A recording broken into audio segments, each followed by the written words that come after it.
Start ಆಗಿದೆ. So ಎಲ್ರಿಗೂ ನಮಸ್ಕಾರ. ಈ ಕೊರೋನಾ 3ನೇ ಅಲೆ ಅಂತ ಏನು ಶುರುವಾಗಿದೆ, ಏನು ಶುರು ಮಾಡಿದ್ದಾರೆ, ಇದ್ರ ಬಗ್ಗೆ ತುಂಬ ಜನರಲ್ಲಿ ಆತಂಕ ಇದೆ. ತುಂಬ ಆಲ್ಮೋಸ್ಟ್ ಪ್ರತಿಯೊಬ್ಬರು ಇನ್ಫೆಕ್ಟ್ ಆಗ್ತಾಯಿದ್ದಾರೆ. ಒಂದು ಮನೆಯಲ್ಲಿ 4 ಜನ ಇದೆ, 4 ಜನನೂ ಜ್ವರ, ನೆಗಡಿ, ಕೆಮ್ಮು. ನೋಡಿ, ಇಂಥ ಸಿಂಪಲ್ ಸಿಮ್ಟಮ್ಸ್, ಯಾವುದೇ ರೀತಿಯ ಕಾಂಪ್ಲಿಕೇಶನ್ಸ್ ಇದುವರೆಗೂ ನಾನು ನೋಡಿಲ್ಲ. ಸುಮಾರು 3,000 to 5,000 ಕೇಸಸ್ ಆಲ್ರೆಡಿ ನಾವು ಅಟೆಂಡ್ ಮಾಡಿರೋದು ಇಲ್ಲಿ ಒಂದು 20 ದಿವಸದಿಂದ. ಅಷ್ಟರಲ್ಲೂ ಕೂಡ ಒಂದರಲ್ಲೂ ಕೂಡ ಯಾವುದೇ ಒಂದು ಪೇಷಂಟ್ಸಲ್ಲಿ ಕಾಂಪ್ಲಿಕೇಶನ್ಸ್ ಅಂತ ಹೇಳ್ಬಿಟ್ಟು ಅಥವಾ ಉಸಿರಾಟದ ತೊಂದರೆ ಹಾಗೆ ಯಾರೂ ಕೂಡ ಬಂದಿಲ್ಲ. ಬಂದಂಥ ಪ್ರತಿಯೊಬ್ಬರು ಪೇಷಂಟ್ಸಲ್ಲಿ ಇರೋದು ಸಿಂಪಲ್ ಆಗಿರತಕ್ಕಂಥ ನೆಗಡೆ, ಕೆಮ್ಮು, ಗಂಟಲು ನೋವು, ಜ್ವರ, ಇದಿಷ್ಟು ಬಿಟ್ಟರೆ ಯಾವುದೇ ತೊಂದರೆನೂ ಕಾಣ್ತಾ ಇಲ್ಲ. ಹಾಗಾಗಿ ಜನರಲ್ಲಿ ಇದ್ದಿದ್ದು ಒಂದು ಆತಂಕ, ಏನೋ 3ನೇ ಅಲೆ ಬಂದುಬಿಟ್ಟು ಮತ್ತೆ ಅಲ್ಲಿ ಸಾವು ನೋವಿನ ಸಂಖ್ಯೆ ಜಾಸ್ತಿ ಆಗುತ್ತೆ ಅಂತ ಆತಂಕ ಪಡ್ತಾ ಇದ್ದ ಜನರಿಗೆ ಈ ಒಂದು ಆತಂಕನ ದೂರ ಮಾಡಲಿಕ್ಕೆ ಏನೋ ಒಂದು ಉದ್ದೇಶವಾಗಿ ಸುಮಾರು ಜನ ಕೇಳ್ತಾಯಿದ್ರು, ಸರ್ ಲೈವ್ ಬಂದು ಹೇಳಿ ಅಂತ ಹೇಳ್ಬಿಟ್ಟು. ನಿಮ್ಮ ಏನೇ ಪ್ರಶ್ನೆಗಳಿದ್ದರೂ ಈ ಲೈವ್ನಲ್ಲಿ ಸ್ವಲ್ಪ ಕೇಳ್ಬೋದು, ಅದಕ್ಕೆ ಉತ್ತರ ಕೊಡಲಿಕ್ಕೆ ನಾನು ಪ್ರಯತ್ನ ಪಡ್ತೇನೆ. ಸೊ ಮೊದಲನೇದಾಗಿ ನಾನು ಹೇಳೋದು, ಪ್ರತಿಯೊಬ್ಬರಿಗೆ ಹೇಳೋದು, ಭಯ ಬೇಡ. ನಾವು ಮೊದಲನೇ ಅಲೆಯಿಂದನೂ ಹೇಳ್ತಾ ಬಂದ್ವಿ ಭಯ ಬೇಡ ಅಂತೇಳಿ. ಸೊ ಮೊದಲನೇ ಅಲೆಯಲ್ಲಿ ಇನ್ಫೆಕ್ಷನ್ ಆಯಿತು, ಸೊ 2ನೇ ಅಲೆಯಲ್ಲೂ ಕೂಡ ಇನ್ಫೆಕ್ಷನ್ ಆಯಿತು. ಸೊ ಮೊದಲನೇ ಅಲೆಯಲ್ಲಿ ಎಲ್ಲೋ ಸ್ವಲ್ಪ ಜನಕ್ಕೆ ಇನ್ಫೆಕ್ಷನ್ ಆಗಿತ್ತು, ಬಟ್ ಸೆಕೆಂಡ್ ವೇವ್ ಏನು ನಾವು ನೋಡಿದ್ವಿ, ಇದರಲ್ಲಿ ಲಕ್ಷಾಂತರ ಕೋಟ್ಯಾಂತರ ಜನ ಇನ್ಫೆಕ್ಷನ್ ಆದರು. ನನ್ನ ಪ್ರಕಾರ ಆಲ್ಮೋಸ್ಟ್ ನಮ್ಮ ದೇಶದ 140 ಕೋಟಿ ಜನ ಕೂಡ ಇನ್ಫೆಕ್ಟ್ ಆಗಿದ್ರು ಈ ಸೆಕೆಂಡ್ ವೇವ್ನಲ್ಲಿ. ಈ ಥರ್ಡ್ ವೇವ್ ಬಂದಿದೆ ಅಂತ ಹೇಳ್ತಿದ್ದೀವಲ್ಲ ನಾವು, ಈ ಥರ್ಡ್ ವೇವ್ನಲ್ಲಿ ಯಾಕೆ ಸರ್ ಇನ್ಫೆಕ್ಷನ್ ಜಾಸ್ತಿ ಆಗ್ತಾಯಿಲ್ಲ, ಸಿವಿಯರ್ ಆಗ್ತಾಯಿಲ್ಲ, ಮತ್ತು ಉಸಿರಾಟಕ್ಕೆ ತೊಂದರೆ ಆಗ್ತಾಯಿಲ್ಲ ಅನ್ನೋ ಒಂದು ಪ್ರಶ್ನೆ ಜನರಲ್ಲಿದೆ. ಇದೇ ಸೇಮ್ ಇದಕ್ಕೂ ಕೂಡ ಕೊರೋನಾ ವೈರಸ್ಸೇ, ಇದು ಮ್ಯುಟೇಷನ್ ಆಗಿರ್ತಕ್ಕಂಥ ವೈರಸ್ಸು. ಮ್ಯುಟೇಷನ್ ಆದಮೇಲೆ ಇನ್ನೂ ಸ್ಟ್ರಾಂಗ್ ಆಗಬೇಕು ವೈರಸ್ಸು. ಸಾಮಾನ್ಯವಾಗಿ ಫಸ್ಟ್ ವೇವ್ಗಿಂತ ಸೆಕೆಂಡ್ ವೇವ್ ಸ್ಟ್ರಾಂಗ್ ಆಯಿತು, ಸೆಕೆಂಡ್ ವೇವ್ಗಿಂತ ಥರ್ಡ್ ವೇವ್ ಇನ್ನೂ ಸ್ಟ್ರಾಂಗ್ ಆಗಬೇಕು. ಬಟ್ ಯಾಕೆ ಅದು ಆಗ್ತಾಯಿಲ್ಲ, ಯಾಕೆ ವೈರಸ್ ವೀಕ್ ಆಗಿದೆ ಅಂತ ಹೇಳ್ತಾ ಇದ್ದೀರಾ ಅನ್ನೋದಾದರೆ, ವೈರಸ್ ವೀಕ್ ಆಗಿಲ್ಲ. ವೈರಸ್ ಈಗ ನಾವು ಏನು ನೋಡಿದ್ವಲ್ಲ ಡೆಲ್ಟಾ ವೈರಸ್ಸು, ಅದಕ್ಕಿಂತನೂ ಸ್ಟ್ರಾಂಗೇ ಇದೆ virus. But at the same time ಏನಾಗಿದೆ ಅಂತಂದರೆ, ಪ್ರತಿಯೊಬ್ಬರು ಸೆಕೆಂಡ್ ವೇವ್ನಲ್ಲಿ ಇನ್ಫೆಕ್ಟ್ ಆಗಿದ್ದರಿಂದ ಪ್ರತಿಯೊಬ್ಬರಲ್ಲಿ ಒಂದು ಆ್ಯಂಟಿಬಾಡೀಸ್ ಬಂದುಬಿಟ್ಟು ಪ್ರತಿಯೊಬ್ಬರು ಸ್ಟ್ರಾಂಗ್ ಆಗಿದ್ದಾರೆ. ಸೊ ಈಗ ನಾನು ಸ್ಟ್ರಾಂಗ್ ಇದ್ದೀನಿ ಅಂದಮೇಲೆ ನನ್ನ ವಿರುದ್ಧ ಇರತಕ್ಕಂಥ ವ್ಯಕ್ತಿ ವೀಕ್ ಆಗಲೇಬೇಕು. ಸೊ ಹಾಗಾಗಿ ನಾವು ಪ್ರತಿಯೊಬ್ಬರಲ್ಲೂ ಆ್ಯಂಟಿಬಾಡೀಸ್ ಬಂದು ನಮ್ಮ ಭಾರತೀಯರು ಪ್ರತಿಯೊಬ್ಬರು ಇಮ್ಯುನಿಟಿ ಬೆಳೆಸ್ಕೊಂಡಿರೋದ್ರಿಂದ ಈ ವೈರಸ್ ಆಟೋಮೆಟಿಕ್ಕಾಗಿ ನಮಗೆ ವೀಕ್ ಆಗಿ ಕಾಣ್ತಾ ಇದೆ. ಇದು ವೀಕ್ ಇಲ್ಲ, ಬಟ್ ನಾವು ಸ್ಟ್ರಾಂಗ್ ಆಗಿದ್ದೀವಿ, ಹಾಗಾಗಿ ಅದು ವೀಕ್ ಆಗಿದೆ. ಪ್ರಶ್ನೆಗಳಲ್ಲಿ ಯಾವ್ದಾರು ಇದ್ರೆ ನೋಡಿ ಹೇಳಿ. ಇದು ಸೊ ಓಕೆ ಅಲ್ಲ ಅಂತ ಇಂಟ್ರೆಸ್ಟಿಂಗ್ ಕ್ವಶನ್ಸ್ ಏನಿದ್ರೆ, ಸರ್ ಮಕ್ಕಳಿಗೆ ಏನಾದರೂ ಪ್ರಾಬ್ಲಮ್ ಇದೆಯಾ ಅನ್ನೋ ಪ್ರಶ್ನೆ ಇದೆ. ನಾನು ಪ್ರತಿ ಸಲ ಹೇಳ್ತಿದ್ದೀನಿ, ಈ ವೈರಸ್ಸು ಅಂತ ಬಂದಾಗ ಮಕ್ಕಳು, ದೊಡ್ಡವರು, ಹಿರಿಯರು, ನೋಡಿ ಮೊದಲನೇ ಅಲೆಯಲ್ಲಿ ಹೇಳಿದರು ವಯಸ್ಸಾದವರಿಗೆ ತುಂಬ ತೊಂದರೆ ಆಗುತ್ತೆ ಹಾಗೆ ಹೇಗೆ ಅಂತಿಲ್ಲ. ಹಾಗೇನಿಲ್ಲ, ಇದು ಮೊದಲನೇ ಅಲೆಯಿಂದನೂ ಕೂಡ ಮಕ್ಕಳಿಗೆ ಇನ್ಫೆಕ್ಷನ್ ಆಗ್ತಾನೇ ಇದೆ. But at the same time ಮಕ್ಕಳಲ್ಲಿ ಇಮ್ಯುನಿಟಿ ಲೆವೆಲ್ ತುಂಬ ಚೆನ್ನಾಗಿರುತ್ತೆ, ತುಂಬಾ ಎಕ್ಸ್ಟ್ರಾರ್ಡಿನರಿ ಇಮ್ಯುನಿಟಿ. ನೀವು ಯಾವುದೇ ನಿಮ್ಮ ಮಕ್ಕಳ ಬಗ್ಗೆ ತಲೆನೇ ಕೆಡಿಸ್ಕೊಬೇಡಿ ಅಂತ ಹೇಳ್ತೀನಿ ನಾನು. ಕ್ಲಿನಿಕ್ಕಿಗೆ ಬರೋ ಪೇಷಂಟ್ಸ್, ಸರ್ ಮನೇಲಿ ಮಗು ಇದೆ, ನನಗೆ ಕೆಮ್ಮಿದೆ, ನೆಗಡೆ ಇದೆ, ಜ್ವರ ಇದೆ, ಮಗುಗೂ ಇನ್ಫೆಕ್ಟ್ ಆಗುತ್ತೆ, ನಾನು ಟೆಸ್ಟ್ ಮಾಡಿಸಿದೆ ಪಾಸಿಟಿವ್ ಇದೆ, ನಾನು ಮಗುವಿಂದ ದೂರ ಇರಲ್ಲ, ಐಸೋಲೇಷನ್, ಮಗುನ ಊರಿಗೆ ಕಳಿಸ್ಬಿಡ್ಲಾ ಅನ್ನೋ ಪ್ರಶ್ನೆ ಕೇಳ್ತಾ ಇರ್ತಾರೆ. ಯಾವುದೇ ಕಾರಣಕ್ಕೂ ಆ ರೀತಿ ದಡ್ಡತನ ಮಾಡಬೇಡಿ. ಮಗುನ ನೀವು ಇಲ್ಲಿಂದ ಬೇರೆ ಊರಿಗೆ ಕಳಿಸಿದ್ರು ಕೂಡ ಅಲ್ಲಿ ಹೋದ್ಮೇಲೆ ಕೂಡ ನಿಮ್ಮ ಮಗುಗೆ ಇನ್ಫೆಕ್ಷನ್ ಆಗೋ ಸಾಧ್ಯತೆಯೇ ಹೆಚ್ಚು. ಅದ್ರ ಬದಲಾಗಿ ಮಗುನ ಜೊತೆಗೆ ಇಟ್ಕೊಳ್ಳಿ. ಇನ್ಫೆಕ್ಟ್ ಆಗೇ ಆಗುತ್ತೆ, ಮಗುಗೆ ಇನ್ಫೆಕ್ಷನ್ ಆಗಲ್ಲ ಅಂತಲ್ಲ. ಸೊ ವೈರಸ್ಸು ನಮ್ಮನ್ನು ಒಂದು ಪ್ರಾಣಿ ಥರ ನೋಡುತ್ತೆ, ನಮ್ಮನ್ನು ಇನ್ಫೆಕ್ಟ್ ಮಾಡುತ್ತೆ ಅಷ್ಟೇ. ಅದರಲ್ಲಿ ವಯಸ್ಸು ಚಿಕ್ಕವರು ದೊಡ್ಡವರು ಅಂತ ಗೊತ್ತಾಗೋದಿಲ್ಲ ಅದು. But at the same time ಏನು ನಮ್ಮನ್ನು ಕಾಪಾಡೋದು, ಈ ವೈರಸ್ಸಿಂದ ಕಾಪಾಡೋದು ಏನು ಅಂತಂದರೆ ನಮ್ಮ ಇಮ್ಯುನಿಟಿ ಲೆವೆಲ್, ನಮ್ಮಲ್ಲಿರ್ತಕ್ಕಂಥ ಆ್ಯಂಟಿಬಾಡೀಸ್, ಅದು ಬೆಸ್ಟ್ ಇಮ್ಯುನಿಟಿ ಇರ್ತದೆ ಯಾರಲ್ಲಿ, ಮಕ್ಕಳಲ್ಲಿ. ಹಾಗಾಗಿ ಮಕ್ಕಳ ಬಗ್ಗೆ ಆತಂಕ ಬೇಡ, ಮಕ್ಕಳ ಹೆಲ್ತ್ ತುಂಬಾ ಚೆನ್ನಾಗಿರ್ತದೆ. ನಿಮ್ಮ ಆರೋಗ್ಯ ಮಾತ್ರ ನೀವು ಕಾಪಾಡ್ಕೊಳ್ಳೋದು ನೋಡಿ. ಮಕ್ಕಳನ್ನ ಅವ್ರ ಪಾಡಿಗೆ ಅವ್ರು ಬಿಟ್ಬಿಡಿ ಅಂತ ಹೇಳ್ತೀನಿ. ನೆಗಡೆ ಬರುತ್ತೆ, ಮಕ್ಕಳಿಗೆ ಇನ್ಫೆಕ್ಷನ್ ಆಗುತ್ತೆ, ನೀವು ಟೆಸ್ಟ್ ಮಾಡ್ಸಕ್ಕೆ ಹೋಗಬೇಡಿ. ಮಕ್ಕಳದ್ದು ಬ್ಲಡ್ ಟೆಸ್ಟ್ ಮಾಡಿಸ್ಲಾ, ಮಕ್ಕಳದ್ದು ಅಥವಾ ಜ್ವರ ಬರ್ತಾಯಿದೆ ಬ್ಲಡ್ ಟೆಸ್ಟ್ ಮಾಡಿಸ್ಲಾ, RT-PCR ಟೆಸ್ಟ್ ಮಾಡಿಸ್ಲಾ ಅಂತ ಪ್ರಶ್ನೆ ಬಂದು ಕೇಳ್ತಾ ಇರ್ತಾರೆ. ಯಾವುದೇ ಕಾರಣಕ್ಕೆ ಟೆಸ್ಟ್ ಮಾಡಿಸ್ಬೇಡಿ. ಅವರಲ್ಲೂ ಪಾಸಿಟಿವ್ ಬಂದರೂ ಕೂಡ ಯಾವುದೇ ತೊಂದರೆ ಆಗಲ್ಲ, ಯಾಕಂದರೆ ಅವ್ರದ್ದು ಇಮ್ಯುನಿಟಿ ಚೆನ್ನಾಗಿರುತ್ತೆ.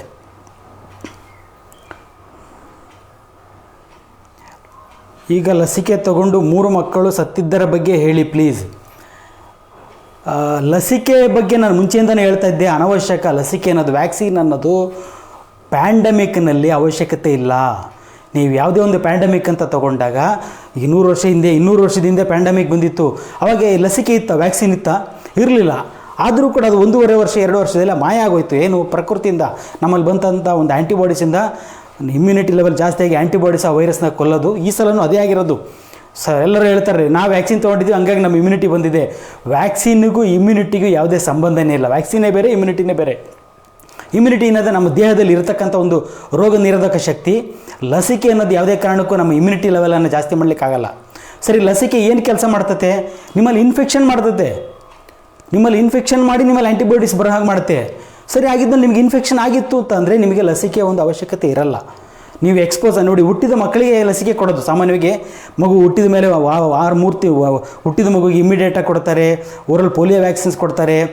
ನೆಕ್ಸ್ಟ್ ಆಮೇಲೆ DPT BCG ಇವನ್ನೆಲ್ಲ ಏನು ಕೊಡ್ತಾ ಬರ್ತಾರಲ್ಲ, ಅದು ಮಗು ಎಕ್ಸ್ಪೋಸ್ ಆಗೋದಕ್ಕಿಂತ ಮುಂಚೆ ಹುಟ್ಟಿದ ಮಕ್ಕಳಲ್ಲಿ ಕೊಡ್ತಕ್ಕಂಥದ್ದು. ಯಾಕೆಂದರೆ ಅವ್ರು ಎಕ್ಸ್ಪೋಸ್ ಆಗಿರಲ್ಲ ಅಂತೇಳಿ. ಒಂದು ಸಲ ಎಕ್ಸ್ಪೋಸ್ ಆಗಿ ಒಂದು ಮಗು ಬೆಳೆದು ದೊಡ್ಡನಾಗಿ ಆ ಮಗುಗೆ ಇನ್ಫೆಕ್ಷನ್ ಆಗಿ ಇದು ಬಂದಿತ್ತು, TB ಕಾಯಿಲೆ ಬಂದಿತ್ತು ಅಂದರೆ ಅಂಥ ಮಗುಗೆ BCG ಕೊಡಲಿಕ್ಕಾಗತ್ತಾ? ಇಲ್ಲ. ಇದು ಹಾಗೆ, ಇದು ಇನ್ಫೆಕ್ಷನ್ ಆದವರಿಗೆ ನಾವು ವ್ಯಾಕ್ಸಿನೇಷನ್ ಕೊಡ್ತೀವಿ ಅಂತಂದರೆ ಅದೊಂಥರ TB ಕಾಯಿಲೆ ಆದಂಥವ್ರಿಗೆ BCG ವ್ಯಾಕ್ಸಿನೇಷನ್ ಕೊಟ್ಟಾಗೆ. ಇನ್ನು ಮಕ್ಕಳು 3 ಮಕ್ಕಳು ಸತ್ತಿದ್ದ ಬಗ್ಗೆ ಅದ್ರ ಬಗ್ಗೆ ನನ್ನ ಹತ್ರ ಡಾಟಾ ಇಲ್ಲ, ಹಾಗಾಗಿ ಅನಾವಶ್ಯಕವಾಗಿ ನಾವು ಅದ್ರ ಬಗ್ಗೆ ಮಾತಾಡಬಾರ್ದು. ಮಕ್ಕಳಿಗೆ ವ್ಯಾಕ್ಸಿನೇಷನ್ ಅವಶ್ಯಕತೆ ಇಲ್ಲ. ನಾನು ಒತ್ತಿ ಹೇಳ್ತೀನಿ ಈ ವಿಷಯನ. ಇದ್ರ ಬಗ್ಗೆ ವಿಡಿಯೋ ಮಾಡ್ತೀನಿ ನಾನು. ಸೊ ಇನ್ನು 3-4 ದಿನದಲ್ಲೇ ಒಂದು ವಿಡಿಯೋ ಮಾಡಿಬಿಡ್ತೀನಿ. ಯಾಕೆ ಮಕ್ಕಳಲ್ಲಿ ವ್ಯಾಕ್ಸಿನೇಷನ್ ಅವಶ್ಯಕತೆ ಇಲ್ಲ, ಕೊಡೋದ್ರಿಂದ ಏನು ತೊಂದರೆ ಆಗುತ್ತೆ ಅನ್ನೋದ್ರ ಬಗ್ಗೆ ಸಂಪೂರ್ಣವಾಗಿ ಇನ್ಫಾರ್ಮೇಷನನ್ನು ಕಲೆಕ್ಟ್ ಮಾಡಿ ನಾನು ಮುಂದೆ ಇಡೋ ಒಂದು ಪ್ರಯತ್ನ ಮಾಡ್ತೀನಿ. ಅಟ್ ಪ್ರೆಸೆಂಟ್ ನಾನು ಹೇಳೋದು, ನಿಮ್ಮ ಮನೆಯಲ್ಲಿ ಮಕ್ಕಳಿದಾರ, ವ್ಯಾಕ್ಸಿನೇಷನ್ ಬಗ್ಗೆ ತಲೆ ಕೆಡಿಸ್ಕೋಬೇಡಿ. ವ್ಯಾಕ್ಸಿನೇಷನ್ ಕೊಡಿಸೋ ಒಂದು ಅವಶ್ಯಕತೆ ಇಲ್ಲ. ಅಕಸ್ಮಾತ್ ನಿಮ್ಮಲ್ಲಿ ಪ್ಲ್ಯಾನ್ ಇತ್ತು ಅಂತಂದ್ರೂ ಕೂಡ ಅದನ್ನು ಸ್ವಲ್ಪ ದಿವಸ ಮಟ್ಟಿಗೆ, ಒಂದು 4-5 ದಿವಸದ ಮಟ್ಟಿಗೆ ಪೋಸ್ಟ್ಪೋನ್ ಮಾಡಿ. ಅಷ್ಟೆಲ್ಲ ಕಂಪ್ಲೀಟ್ ಇನ್ಫಾರ್ಮೇಷನ್ ನಾನು ನಿಮಗೆ ಕೊಡ್ತೀನಿ ಅದ್ರ ಬಗ್ಗೆ.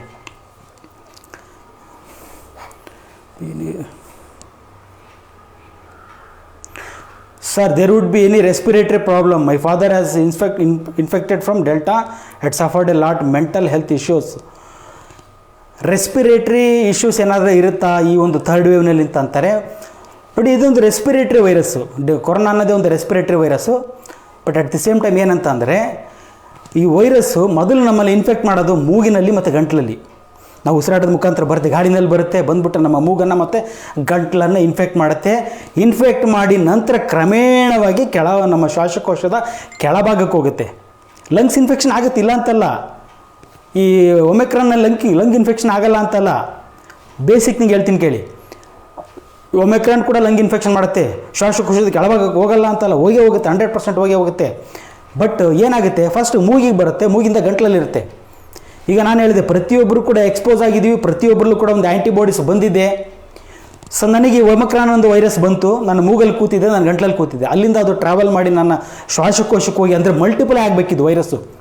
ಒಂದಿದ್ದು 2 ಇದ್ದಿದ್ದು 4 ಈ ರೀತಿ ಮಲ್ಟಿಪ್ಲೈ ಆಗ್ತಾ ಹೋಗುತ್ತೆ. ಈ ಮಲ್ಟಿಪ್ಲೈ ಆಗಿ ನಮ್ಮ ಶ್ವಾಸಕೋಶಕ್ಕೆ ಹೋಗಲಿಕ್ಕೆ ಅದಕ್ಕೆ ಸಮಯ ಬೇಕು.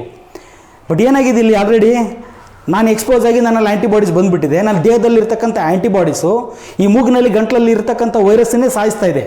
ಅಂದರೆ ಅದಕ್ಕೆ ಟೈಮೇ ಇಲ್ಲ. ಒಮೆಕ್ರಾನ್ ವೈರಸ್ಸು ಲಂಗ್ ಇನ್ಫೆಕ್ಷನ್ ಮಾಡಲ್ಲ ಅಂತ ಅಲ್ಲ, ಬಟ್ ಅದಕ್ಕೆ ನಮ್ಮ ದೇಹ ಅದಕ್ಕೆ ಸಮಯ ಕೊಡ್ತಾ ಇಲ್ಲ. ಅದನ್ನು ಹೋಗ್ಬಿಟ್ಟು ಲಂಗ್ ಇನ್ಫೆಕ್ಷನ್ ಮಾಡಲಿಕ್ಕೆ ಒಂದು ಸಮಯ ಕೊಡ್ತಾ ಇಲ್ಲ. ಹಾಗಾಗಿ ಈ ಒಂದು ಇನ್ಫೆಕ್ಷನ್ನು ಮೂಗಿಗೆ ಮತ್ತು ಗಂಟ್ಲಿಗೆ ಅಷ್ಟೇ ಸೀಮಿತವಾಗಿದೆ. ಯಾಕಂದರೆ ನಮ್ಮಲ್ಲಿ ಆ್ಯಂಟಿಬಾಡೀಸ್ ಬಂದು ಅದು ಲಂಗ್ ರೀಚ್ ಆಗೋದಕ್ಕಿಂತ ಮುಂಚೆನೇ ಈ ವೈರಸ್ನ ಸಾಯಿಸ್ತಾ ಇದೆ. ಇನ್ಫೆಕ್ಷನ್ ಆಗಿ ಎಷ್ಟು ದಿನದಲ್ಲಿ ಹುಷಾರಾಗ್ತಾರೆ ನೋಡಿ. ಇದು ಅಪ್ಪರ್ ರೆಸ್ಪಿರೇಟರಿ ಇನ್ಫೆಕ್ಷನು. ಈ ವೈರಸ್ನ ನಾವು ಕೊಲ್ಲಿಕ್ಕಾಗೋದಿಲ್ಲ. ನಾವು ಯಾವುದೋ ಒಂದು ಮೆಡಿಸಿನ್ ತೊಗೊಂಡು ನಾನು ಯಾವುದೋ ಟ್ಯಾಬ್ಲೆಟ್ ಹೇಳಿದ್ದೀನಿ ಅಂದರೆ ಆ ಟ್ಯಾಬ್ಲೆಟಿಂದ ವೈರಸ್ ಆಯೋದಿಲ್ಲ. ನಾನು ಹೇಳಿರೋದು ಸಿಂಪ್ಟಮ್ಯಾಟಿಕ್ ಟ್ರೀಟ್ಮೆಂಟ್. ಏನೇ ಒಂದು ನಾನು ಮೆಡಿಸಿನ್ ನಾನು ವಾಟ್ಸಪ್ನಲ್ಲಿ ಹಾಕಿದ್ರು, ನಮ್ಮ ಪೇಜ್ನಲ್ಲಿ ಹಾಕಿದ್ರು, ಅದು ಸಿಂಪ್ಟಮ್ಯಾಟಿಕ್ ಟ್ರೀಟ್ಮೆಂಟು. ಸರಿ, ವೈರಸ್ ಹೇಗೆ ಸಾಯುತ್ತೆ? ವೈರಸ್ ನಿಮ್ಮ ದೇಹದಲ್ಲಿರ್ತಕ್ಕಂಥ ಆ್ಯಂಟಿಬಾಡೀಸಿಂದ ಸಾಯುತ್ತೆ. ನಿಮ್ಮ ದೇಹದಲ್ಲಿ ಆ್ಯಂಟಿಬಾಡೀಸ್ ಆಲ್ರೆಡಿ ಫಸ್ಟ್ ಇನ್ಫೆಕ್ಷನ್ ಆಗಿಬಿಟ್ಟು 2nd ವೇವ್ನಲ್ಲಿ ಅಥವಾ 1st ವೇವ್ನಲ್ಲಿ ಜ್ವರ, ನೆಗಡಿ, ಕೆಮ್ಮು ನೀವು ಟೆಸ್ಟ್ ಮಾಡಿಸಿ ಅಂತ ಅಲ್ಲ ನಾನು ಹೇಳಿದ್ದು. ಟೆಸ್ಟ್ ಮಾಡಿಸಿ ಪಾಸಿಟಿವ್ ಬಂದಿತ್ತೋ ನೆಗೆಟಿವ್ ಬಂದಿತ್ತೋ ಮ್ಯಾಟ್ರ್ ಆಗಲ್ಲ. 2nd ವೇವ್ನಲ್ಲಿ 3rd ವೇವ್ ಅಂದರೆ 1.5 ವರ್ಷದಲ್ಲಿ, ಈ ಒಂದು ಪೀರಿಯಡ್ನಲ್ಲಿ ಅಥವಾ 2 ವರ್ಷದ ಪೀರಿಯಡ್ನಲ್ಲಿ ನಿಮಗೆ ನೆಗಡಿ, ಕೆಮ್ಮು, ಜ್ವರದಂಥ ಲಕ್ಷಣಗಳು ಬಂದು ಹೋಗಿದ್ದ ಪಕ್ಷದಲ್ಲಿ ನಿಮ್ಮಲ್ಲಿ ಒಂದು ಆ್ಯಂಟಿಬಾಡೀಸ್ ಬಂದಿರುತ್ತೆ.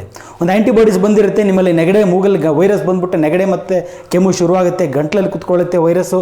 ಗಂಟ್ಲು ಕೆರೆತ, ಗಂಟ್ಲು ನೋವು ಸ್ಟಾರ್ಟ್ ಆಗುತ್ತೆ. 3 ರಿಂದ 5 ದಿವಸದಲ್ಲಿ ನಮ್ಮ ದೇಹದಲ್ಲಿ ಒಂದು ಆ್ಯಂಟಿಬಾಡೀಸ್ ಉತ್ಪತ್ತಿ ಮಾಡೋ ಶಕ್ತಿ ಮತ್ತಷ್ಟು ಶುರು ಆಗಿಬಿಡುತ್ತೆ. ಆ್ಯಂಟಿಬಾಡೀಸ್ ನಿಮ್ಮ ದೇಹದಲ್ಲಿ ಇರಬೇಕು ಅಂತ ಏನಿಲ್ಲ. ಒಂದು ಸಲ ನಿಮ್ಗೆ ಇನ್ಫೆಕ್ಷನ್ ಆಗಿ ಆ್ಯಂಟಿಬಾಡೀಸ್ ಪ್ರೊಡ್ಯೂಸ್ ಮಾಡೋವಂಥ ಶಕ್ತಿ ನಮ್ಮ ದೇಹದ ಸೆಲ್ಸಿಗೆ ಬಂದಿತ್ತು ಅಂತಂದರೆ, ವೈರಸ್ ಬರ್ತಿದ್ದಾಗೆ ಮತ್ತೆ ನಮ್ಮ ದೇಹಕ್ಕೆ ಗೊತ್ತಾಗ್ಬಿಡುತ್ತೆ, ಅಯ್ಯೋ ಮತ್ತೆ ಬಂತು ಕೊರೋನಾ ವೈರಸ್ ಅಂತೇಳಿ. ಬಟ್ ಆಲ್ರೆಡಿ ಒಂದು ಸಲ ಮ್ಯಾನುಫ್ಯಾಕ್ಚರ್ ಮಾಡೋ ಒಂದು ಶಕ್ತಿಗೆ ಗೊತ್ತಿರ್ತದಕ್ಕೆ ಈ ವೈರಸ್ ಯಾವ್ದು ಬೇಕು ಅಂತ ಮೆಡಿಸಿನ್ ಗೊತ್ತೋದಕ್ಕೆ ನಮ್ಮ ದೇಹಕ್ಕೆ.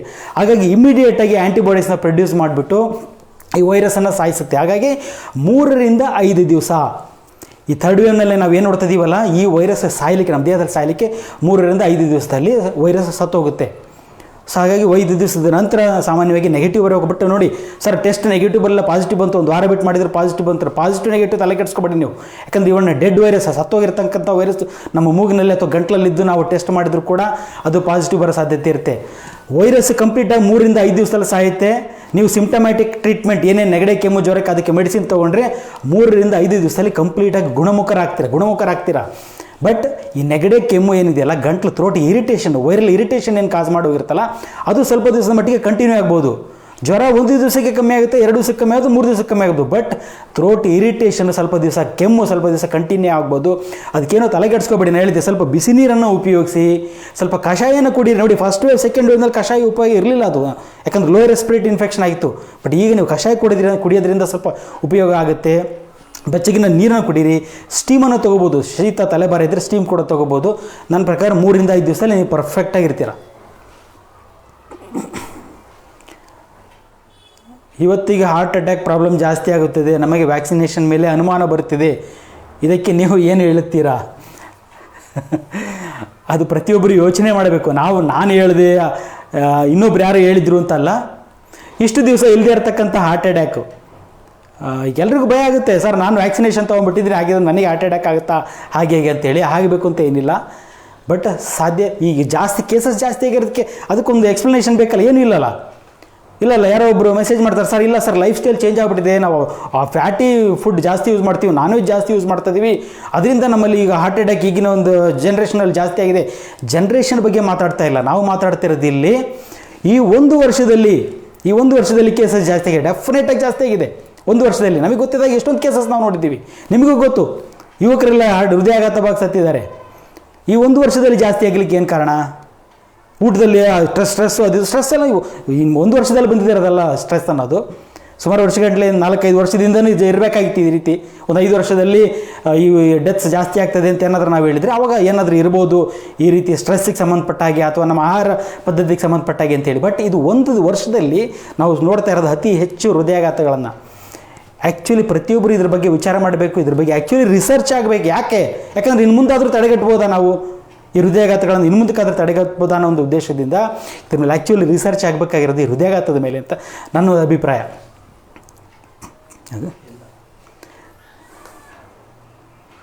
ಟ್ಯಾಬ್ಲೆಟ್ಸು ಹೇಳಿದ್ವಿ, ನಾವು ಲೀಸ್ಟಲ್ಲಿ ಹಾಕಿದ್ವಿ. ಅದು ಮಕ್ಕಳಿಗೆ ಹೇಗೆ ಮಾಡಬೇಕು ಅಂತ ಕೇಳ್ತಾರೆ. 12 ವರ್ಷದ ಮೇಲ್ಪಟ್ಟ ಮಕ್ಕಳನ್ನು ನಾವು ಯುವಕರು ಅಂತ ತೊಗೋಬೇಕಾಗುತ್ತೆ, ಅಂದರೆ ಅಡಲ್ಟ್ ಡೋಸೇಜ್ ಕೊಡಬೇಕಾಗತ್ತೆ. ಟ್ಯಾಬ್ಲೆಟ್ ಮೆಡಿಸಿನ್ಸ್ ನಾವೇನು ಹೇಳಿದ್ರು ಆ ಮೆಡಿಸಿನ್ಸ್ ತೊಗೋಬೇಕಾದ್ರೆ 12 ವರ್ಷ ನಿಮ್ಮಲ್ಲಿರುವಂಥ ನಿಮ್ಮ ಮಗ ಅಥವಾ ನಿಮ್ಮ ಮಗಳು 12 ವರ್ಷ ಮೇಲ್ಪಟ್ಟಿದ್ದಾರೆ, ಅವರಿಗೆ ಕಂಪ್ಲೀಟ್ ಒಂದು ಫುಲ್ ಡೋಸೇಜ್ ಫುಲ್ ಟ್ಯಾಬ್ಲೆಟ್ನ ಕೊಡಬೇಕಾಗುತ್ತೆ. ಬಟ್ 12 ವರ್ಷಕ್ಕಿಂತ ಕೆಳಗಡೆ ಇದ್ದ ಪಕ್ಷದಲ್ಲಿ ಅವರು, ಅಂದರೆ 5-6 ವರ್ಷಕ್ಕಿಂತ ಮೇಲೆ 12 ವರ್ಷಕ್ಕಿಂತ ಒಳಗಡೆ ಇದ್ದಾಗ ಹಾಫ್ ಡೋಸೇಜ್ ನಾವೇನು ಮೆಡಿಸಿನ್ಸ್ ಟ್ಯಾಬ್ಲೆಟ್ ಏನು ಕಳಿಸಿದ್ವಲ್ಲ ಅದರಲ್ಲಿ ಅರ್ಧ ಟ್ಯಾಬ್ಲೆಟನ್ನು ಕೊಟ್ಟರೆ ಸಾಕು. 6 ವರ್ಷಕ್ಕಿಂತ ಕೆಳಗಡೆ ಇದ್ದಾಗ ಸಿರಪ್ಪನ್ನು ಕೊಡಬೇಕಾಗುತ್ತೆ, ಟ್ಯಾಬ್ಲೆಟ್ ಬದಲು ಸಿರಪ್ಸ್ ಬರ್ತವೆ ಅದನ್ನು ಕೊಡಬೇಕಾಗುತ್ತೆ. ಅಥವಾ ನಿಮ್ಮ ಪೀಡಿಯಾಟ್ರಿಷಿಯನ್ ತುಂಬ ಜ್ವರ ಇತ್ತು, ಏನು ತೊಂದರೆ ಇತ್ತಾ, ನಿಮ್ಮ ಡಾಕ್ಟ್ರನ್ನ, ನಿಮ್ಮ ಫ್ಯಾಮಿಲಿ ಡಾಕ್ಟ್ರನ್ನೇ ಕನ್ಸಲ್ಟ್ ಮಾಡಿ ಮಕ್ಕಳಿಗೆ ಔಷಧಿ ಕೊಡೋದು ಒಳ್ಳೆಯದು. ಬೆಸ್ಟ್ ಥಿಂಗ್ ಅಂದರೆ ನಿಮ್ಮ ಮನೇಲಿ ಮಕ್ಕಳಿದ್ದಾರೆ, ತುಂಬ ಚಿಕ್ಕ ಮಕ್ಕಳಿದ್ದಾರೆ, ನೆಗಡಿ ಇದೆ, ಜ್ವರ ಇದೆ, ಕೆಮ್ಮಿದೆಯಾ, ಫಸ್ಟ್ ಹಾಸ್ಪಿಟ್ಲಿಗೆ ಹೋಗೋಕ್ಕೆ ಹೋಗಬೇಡಿ. ಮೊದಲು ಜ್ವರಕ್ಕೆ ಔಷಧಿ ಹಾಕಿ, ಮೊದಲು ನೆಗಡಿಗೆ ಔಷಧಿ ಹಾಕಿ, ಮೊದಲು ಕೆಮ್ಮಿನ ಔಷಧಿ ಹಾಕಿ. ಕಡಿಮೆ ಆಗದೇ ಇದ್ದ ಪಕ್ಷದಲ್ಲಿ ನೀವು ಡಾಕ್ಟ್ರನ್ನ ಕನ್ಸಲ್ಟ್ ಮಾಡಬೇಕು.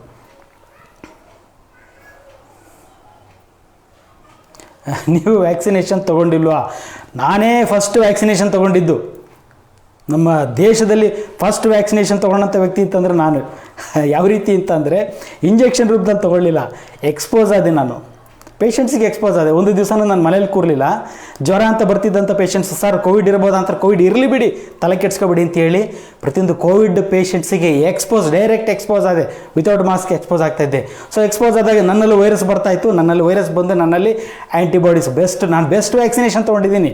ಈ ಕಂಪ್ನಿಗಳೇನು ಹೇಳ್ತಾವಲ್ಲ 3 ತಿಂಗಳಿಗೆ ಒಂದೊಂದು ವ್ಯಾಕ್ಸಿನೇಷನ್, ಆ ವ್ಯಾಕ್ಸಿನೇಷನ್ ನಾನು ತೊಗೊಂಡಿಲ್ಲ. ನಾನು ತೊಗೊಂಡಿರೋದು ಪ್ರಕೃತಿ ಕೊಟ್ಟಿರ್ತಕ್ಕಂಥ ಒಂದು ಬೆಸ್ಟ್ ವ್ಯಾಕ್ಸಿನೇಷನ್. ಅದನ್ನು ನಾನು ಫಸ್ಟ್ ಎಲ್ಲರಿಗಿಂತ ಮುಂಚೆ ತೊಗೊಂಡಿದ್ದೀನಿ. ಸೊ ಹಾಗಾಗಿ ನನ್ನಲ್ಲಿ ಆ್ಯಂಟಿಬಾಡೀಸ್ ಬರಲಿಕ್ಕೆ ಸ್ಟಾರ್ಟ್ ಆಗಿದೆ, ಬೇಗ ಸ್ಟಾರ್ಟ್ ಆಗಿದೆ. ಯಾಕಂತಂದರೆ ಎಕ್ಸ್ಪೋಸ್ ಆದ್ವಿ. The best way to get ಇನ್ಫೆಕ್ಷನನ್ನು ಕಂಟ್ರೋಲ್ ಮಾಡಲಿಕ್ಕೆ, ಅವಾಯ್ಡ್ ಮಾಡಲಿಕ್ಕೆ ಬೆಸ್ಟ್ ವೇ ಅಂತಂದರೆ ನಾವು ನಮ್ಮಲ್ಲಿ ಆ್ಯಂಟಿಬಾಡೀಸ್ ಬೆಳೆಸ್ಕೊಳ್ಳೋದು. ಅದನ್ನು ಆ್ಯಂಟಿಬಾಡೀಸ್ ಬೆಳೆಸ್ಕೊಳ್ಳೋಕ್ಕೆ ಬೆಸ್ಟ್ ವೇ ಅಂತಂದರೆ ಎಕ್ಸ್ಪೋಜರ್. ನಾನು ಸುಮಾರು ವರ್ಷ ಹಳೆ ವೀಡಿಯೋದಲ್ಲೇ ಹೇಳಿದ್ದೆ, ಬೆಸ್ಟ್ ವೇ ಏನಂತಂದರೆ ಎಕ್ಸ್ಪೋಸ್ ಆಗಿ ಬಚ್ಚಿಟ್ಕೋಬೇಡಿ, ಎಕ್ಸ್ಪೋಸ್ ಆಗಿ ನಾವು ನಮ್ಮ ಟೋಟಲ್ ಸ್ಟಾಫ್ 15 ಮೆಂಬರ್ಸು ಇಷ್ಟು ಹೆಲ್ತಿಯಾಗಿದ್ದೀವಿ. ನಾವೇನು ತಿನ್ನಲ್ಲ, ಎಕ್ಸ್ಟ್ರಾ ತಿನ್ನಲ್ಲ. ಬಟ್ ಹೆಲ್ತಿಯಾಗಿದ್ದೀವಿ ನಾವು even after getting expose to 300 patients per day ಅಂತ ಅಂದರೆ ಇಟ್ಸ್ ಬಿಕಾಸ್ ಆಫ್ ಅಷ್ಟೇ ಎಕ್ಸ್ಪೋಜರಿಂದನೇ ಬಂದಿರತಕ್ಕಂಥ ನಾವು ಇಮ್ಯುನಿಟಿ ನಮ್ಮದು.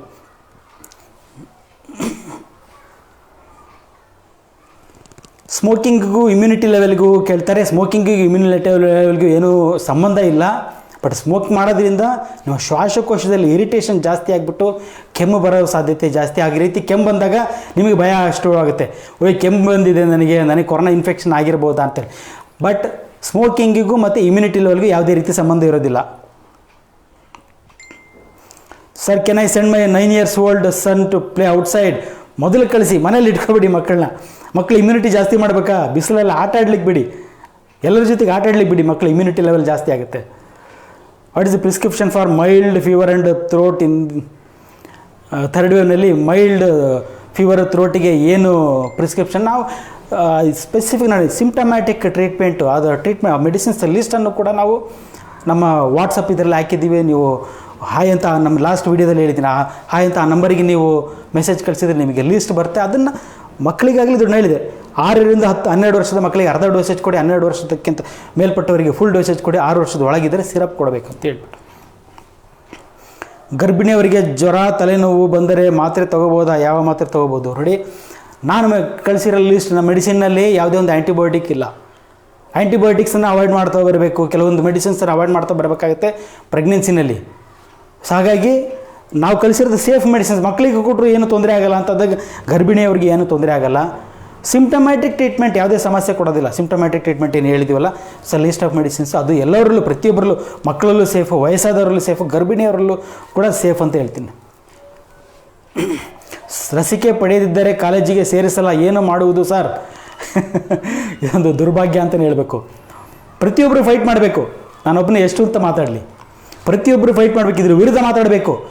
ಕಂಪಲ್ಸರಿ ಮಾಡೋಂಗಿಲ್ಲ, ರೂಲ್ ಇಲ್ಲ ಆ ರೀತಿ. ನೀವು ಕಂಪಲ್ಸರಿ ನೀವು ವ್ಯಾಕ್ಸಿನೇಷನ್ ತೊಗೊಳ್ಳೇಬೇಕು ಅನ್ನೋ ಒಂದು ರೂಲ್ ಇಲ್ಲ, ಮಾಡಲಿಕ್ಕೆ ಆಗೋದಿಲ್ಲ, ಕೇಸ್ ಹಾಕ್ಬೋದು, ಇಟ್ಸ್ ಅಗೇನೆಸ್ಟ್ ಹ್ಯೂಮನ್ ರೈಟ್ ಆಗುತ್ತೆ.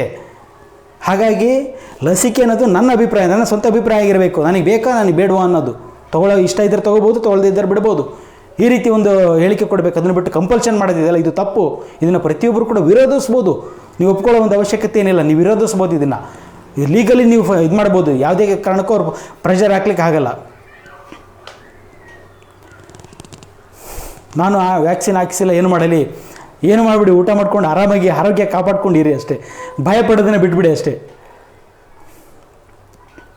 How many days this third wave will be peak ಅಂತ ಕೇಳ್ತಾ ಇದ್ದಾರೆ ಯಾರು.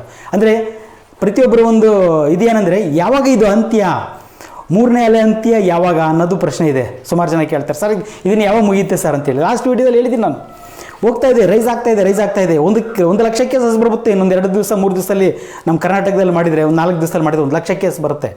ಯಾಕಂದರೆ ಟೆಸ್ಟಿಂಗ್ ಜಾಸ್ತಿ ಮಾಡ್ತಾ ಹೋಗ್ತಾರೆ. ಆಮೇಲೆ ಯಾವ ರೀತಿ ಟೆಸ್ಟಿಂಗ್ ಮಾಡ್ತಾರೆ, ಮನೇಲಿ ಒಬ್ರಿಗೆ ಬಂತು ಅಂತಂದರೆ ಅವ್ರ ಮನೇಲಿ ಇದ್ದವ್ರನ್ನ ಎಲ್ಲರೂ ಟೆಸ್ಟ್ ಮಾಡ್ತಾರೆ, ಎಲ್ಲರಲ್ಲೂ ಪಾಸಿಟಿವ್ ಬಂದೇ ಬರುತ್ತೆ. ನೆಗಡಿ, ಕೆಮ್ಮು, ಜ್ವರ ಎಲ್ರಿಗೂ ಬಂದೇ ಬರುತ್ತೆ ಮನೆಯಲ್ಲಿ. ಆದಮೇಲೆ ಇದು RT-PCR. ಒಂದು ಸತ್ಯ ಏನಂದರೆ, RT-PCR test it's not A Covid test. ಇದು ಕೋವಿಡ್ ಟೆಸ್ಟ್ ಅಲ್ಲ, ಇದೊಂದು RT-PCR ಟೆಸ್ಟ್ ಅನ್ನೋದು ವೈರಲ್ ಆ್ಯಂಟಿಜನ್ನ ಡಿಟೆಕ್ಟ್ ಮಾಡೋಂಥ ಟೆಸ್ಟು. RNA ವೈರಸ್ ಇತ್ತು ಅಂತಂದರೆ ಅದು ಪಾಸಿಟಿವ್ ತೋರಿಸುತ್ತೆ.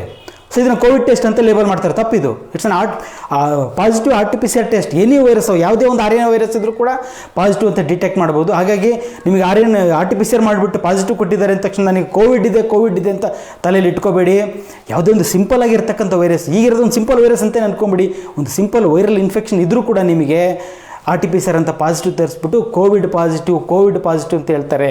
ಯಾವುದೇ ಒಂದು ಮೆಡಿಸಿನನ್ನು ಕೊಡ್ತಾರೆ, ಅಡ್ಮಿಷನ್ ಆಗಿ ಅಂತೇಳಿ ದಿನಕ್ಕೆ 20 ಫೋನ್ ಮಾಡ್ತಾರೆ, ಹೇಗಿದ್ದೀರಾ, ಜ್ವರ ಹೇಗಿದೆ, ಹಾಗೆ ಹೀಗೆ ಅಂತೇಳಿ ಟಾರ್ಚರ್ ಕೊಟ್ಟು ಬಂದು ಅಡ್ಮಿಟ್ ಆಗಿ ಅಂತ ಹೇಳ್ತಾರೆ. ಯಾವುದೇ ಒಂದು ಅವಶ್ಯಕತೆ ಕೂಡ ಇರೋದಿಲ್ಲ.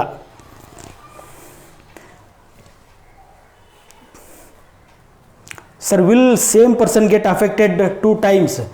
100 times ಬಂದರೂ ಅಫೆಕ್ಟ್ ಆಗ್ಬೋದು. ನೋಡಿ, ಅಫೆಕ್ಟ್ ಅಂತಂದರೆ ಏನಂದರೆ, ಇದು ಒಂದು ಕಾಮನ್ ಸೆನ್ಸ್ ಅಷ್ಟೇ. ನೋಡಿ, ಈಗ 1ನೇ ಅಲೆ ಬಂತು, ವೈರಸ್ ನನ್ನ ಮೇಲೆ ಬಂತು. ಈಗ ನಾನೇ ಒಬ್ಬ ವ್ಯಕ್ತಿ, ನೋಡೀಗ ವೈರಸ್ ನನ್ನ ಮೇಲೆ ಬಂತು, ನನಗೆ ಫಸ್ಟ್ ಇನ್ಫೆಕ್ಷನ್ ಆಯಿತು 1ನೇ ಅಲೆಯಲ್ಲಿ. ನನ್ನಲ್ಲಿ ಆ್ಯಂಟಿಬಾಡೀಸ್ ಬಂತು. ಸೊ ನಾನು ನನಗೇನು ತೊಂದರೆ ಆಗಲಿಲ್ಲ, ಸಿಂಪ್ಟಮ್ಯಾಟಿಕ್ ಮಾತ್ರೆ ತೊಗೊಂಡು ನಾನು ಆರಾಮಾದೆ. ಬಟ್ ನನ್ನ ದೇಹಕ್ಕೆ ಗೊತ್ತಾಗೋಯ್ತು, ಇಂಥ ಒಂದು ವೈರಸ್ ಇದೆ, ಇದು ವೈರಸ್ ಬಂದರೆ ನಾನು ಹೊಡಿಬೇಕು, ಅದನ್ನ ಯಾವ ರೀತಿ ಹೊಡೆಯೋದು ಅಂತಲೂ ಟ್ರೈನ್ ಅಪ್ ಆಗೋಯ್ತು ನನ್ನ ಬಾಡಿಗೆ. 2ನೇ ವೇವು ಮತ್ತೆ ನಾನು ಎಕ್ಸ್ಪೋಸ್ ಆದೆ, ಮತ್ತು ನನಗೆ ಬರ್ತು virus. But second time infect ಆಗ್ತೀರಾ, ಥರ್ಡ್ ಟೈಮ್ ಅಥವಾ 100 ಸಲ ನೀವು ಎಕ್ಸ್ಪೋಸ್ ಆದರೆ 100ನೇ ಅಲೆ ಬಂದರೂ ಕೂಡ ಪ್ರತಿಯೊಬ್ಬರಿಗೂ ಕೂಡ ಅಲೆಯಲ್ಲಿ ಪ್ರತಿಯೊಬ್ಬರಿಗೆ ಇನ್ಫೆಕ್ಷನ್ ಆಗುತ್ತೆ. ಬಟ್ ಏನಾಗ್ತಾಯಿದೆ, ನನ್ನಲ್ಲಿ 2ನೇ ಅಲೆಯಲ್ಲೂ ನನಗೆ ಇನ್ಫೆಕ್ಷನ್ ಆಯಿತು, ಈಗ 3ನೇ ಅಲೆಯಲ್ಲೂ ನನಗೆ ಗಂಟ್ಲು ಕೆರೆತ ಎಲ್ಲ ಬಂತು. ಬಟ್ ನನ್ನಲ್ಲಿ ಆ್ಯಂಟಿಬಾಡೀಸ್ ಇದೆ. ನಾನು ಫಸ್ಟ್ ವೇವ್ನೆಲ್ಲ ಇನ್ಫೆಕ್ಟ್ ಆಗಿಬಿಟ್ಟು ನಾನು ಆ್ಯಂಟಿಬಾಡೀಸ್ ಬೆಳೆಸ್ಕೊಂಡಿನಿ. ಆದರೆ ನನ್ನಲ್ಲಿ ಒಂದು ಮೆಡಿಸಿನ್ ಉತ್ಪತ್ತಿ ಮಾಡೋ ಒಂದು ಶಕ್ತಿ ಬಂದಿದೆ. ಹಾಗಾಗಿ ಒಂದಲ್ಲ 100 ಸಲ ಎಕ್ಸ್ಪೋಸ್ ಆದರೆ 100ನೇ ಅಲೆ ಬಂದರೂ ಕೂಡ 100ನೇ ಅಲೆಯಲ್ಲೂ ಕೂಡ ನಿಮಗೆ ಇನ್ಫೆಕ್ಷನ್ ಆಗೇ ಆಗುತ್ತೆ. ಬಟ್ ಯಾವುದೇ ತೊಂದರೆ ಆಗಲ್ಲ. ಒಂದು ಸಲ ಇನ್ಫೆಕ್ಷನ್ ಆಗಿದ್ದರೆ ನಿಮಗೆ ಲೈಫ್ ಟೈಮ್ನಲ್ಲಿ ಯಾವುದೇ ರೀತಿ ತೊಂದರೆ ಆಗಲ್ಲ. ಲೈಫ್ ಟೈಮ್ ಇಮ್ಯುನಿಟಿ ಬರುತ್ತೆ ನಿಮಗೆ.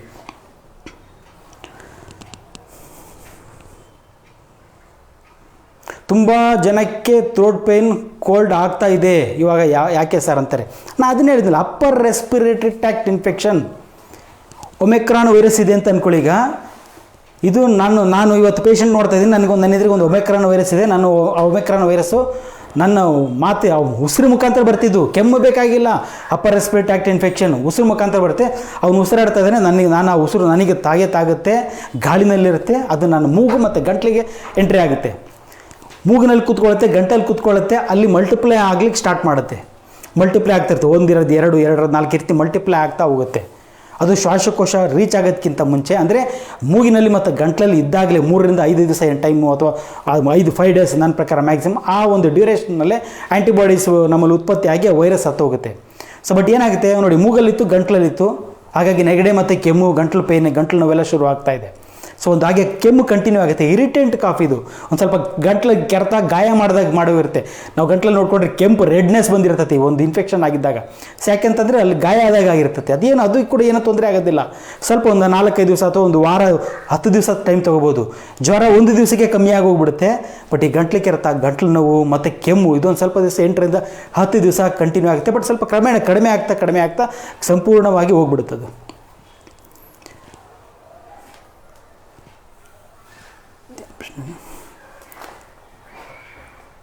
ಕೆಲವರು ಯುವಕರು ಕೊರೋನಾದಿಂದ ಸಾವನ್ನಪ್ಪಿದ್ದಾರಲ್ಲ ಸರ್, ಏನು ಕಾರಣ? ನಾನಿದ್ದು ಯಾರೊಬ್ಬರು ಕೊರೋನಾದಿಂದ ಸತ್ತಿಲ್ಲ. ಸತ್ತವರಲ್ಲಿ ಕೊರೋನಾ ಪಾಸಿಟಿವ್ ಇತ್ತು. ಹಾಗಾಗಿದೆ. ಈಗ ನೋಡಿ, ಮೊನ್ನೆ ಒಂದು ಕೇಸ್ ಏನಾಯಿತು, ಹಾಸ್ಪಿಟ್ಲಲ್ಲಿ ಅಡ್ಮಿಟ್ ಆಗಿದ್ದಂಥ ಪೇಷಂಟ್, ಕಿಡ್ನಿಗೆ ಸಂಬಂಧಪಟ್ಟು ತೊಂದರೆ ಇದ್ದಂಥ ಪೇಷಂಟು ಡಯಾಲಿಸಿಸ್ ಪರ್ಪಸ್ಸಿಗೆ ಅಂತ ಹಾಸ್ಪಿಟ್ಲಲ್ಲಿ ಅಡ್ಮಿಟ್ ಮಾಡಿದರು. ಅಡ್ಮಿಷನ್ ಟೈಮ್ನಲ್ಲಿ ಪೇಷಂಟಿಗೆ ಟೆಸ್ಟ್ ಮಾಡಿದಾಗ ಪಾಸಿಟಿವ್ ಇರಲಿಲ್ಲ. ಬಟ್ ಸ್ವಲ್ಪ ಒಂದು 3 ದಿವಸ ಆದಮೇಲೆ ಒಂದು ವಾರ ಆಯ್ತಂತ ಹಾಸ್ಪಿಟ್ಲಲ್ಲಿ.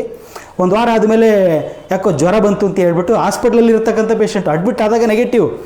ಒಂದು ವಾರಕ್ಕೆ ಹಾಸ್ಪಿಟ್ಲಲ್ಲಿ ಇದ್ದು ಒಂದು ವಾರ ಆದಮೇಲೆ ಟೆಸ್ಟ್ ಮಾಡಿದೆ, ಪೇಷಂಟು ಪಾಸಿಟಿವ್ ಬಂದಿದೆ, ಕೊರೋನಾ ಪಾಸಿಟಿವ್ ಬಂದಿದೆ. ಕೊರೋನಾ ಪಾಸಿಟಿವ್ ಅಂತ ಗೊತ್ತಾದ ತಕ್ಷಣವೇ ಬೇರೆ ಎಲ್ಲ ಮೆಡಿಸಿನ್ಸ್, ಬೇರೆ ಎಲ್ಲ ಟ್ರೀಟ್ಮೆಂಟ್ ನಿಲ್ಲಿಸಿಬಿಟ್ಟು ಕೊರೋನಾ ಪಾಸಿಟಿವ್ ಅಂತ ಹೇಳ್ಬಿಟ್ಟು ಅನವಶ್ಯಕವಾದ ಒಂದಿಷ್ಟು ಮೆಡಿಸಿನ್ಸು, ಅದರ ಜೊತೆಗೆ ಪೇಷಂಟಿಂದ ಡಿಸ್ಟೆನ್ಸ್ ದೂರ, ಕೋವಿಡ್ ಪಾಸಿಟಿವ್ ಇದೆ ಅಂತ ಪೇಷಂಟ್ಸ್ ಅಂತ ಹೋಗೋದನ್ನು ಬಿಟ್ಟು ನೋಡಿ, ಬೇರೆ ಕಾಯಿಲೆಗಳನ್ನು ನೆಗ್ಲೆಕ್ಟ್ ಮಾಡಿಕೊಂಡು ಅದಕ್ಕೆ ಟ್ರೀಟ್ಮೆಂಟ್ ಕೊಡೋದಲ್ಲೇ, ಶುಗರ್ ಇದ್ದರೆ ಆ ಶುಗರಿಗೆ ಸರಿಯಾದ ಒಂದು ಚಿಕಿತ್ಸೆ ಕೊಡೋದಲ್ಲೇ ಕೊರೋನಾ ಪಾಸಿಟಿವ್ ಅಂತ ಲೇಬಲ್ ಮಾಡಿ ಆ ರೀತಿ ಸಾಯ್ತಾ ಇದ್ದಾರೆ. ಇವತ್ತೇನು 30,000 40,000 ಕೇಸಸ್ ಅಂತ ಹೇಳ್ತಾ ಇದ್ದಾರೆ. ಅದರಲ್ಲಿ ಒಂದು 5,000-6,000 ಅಂತ ತೋರಿಸ್ತಾ ಇದ್ದಾರೆ.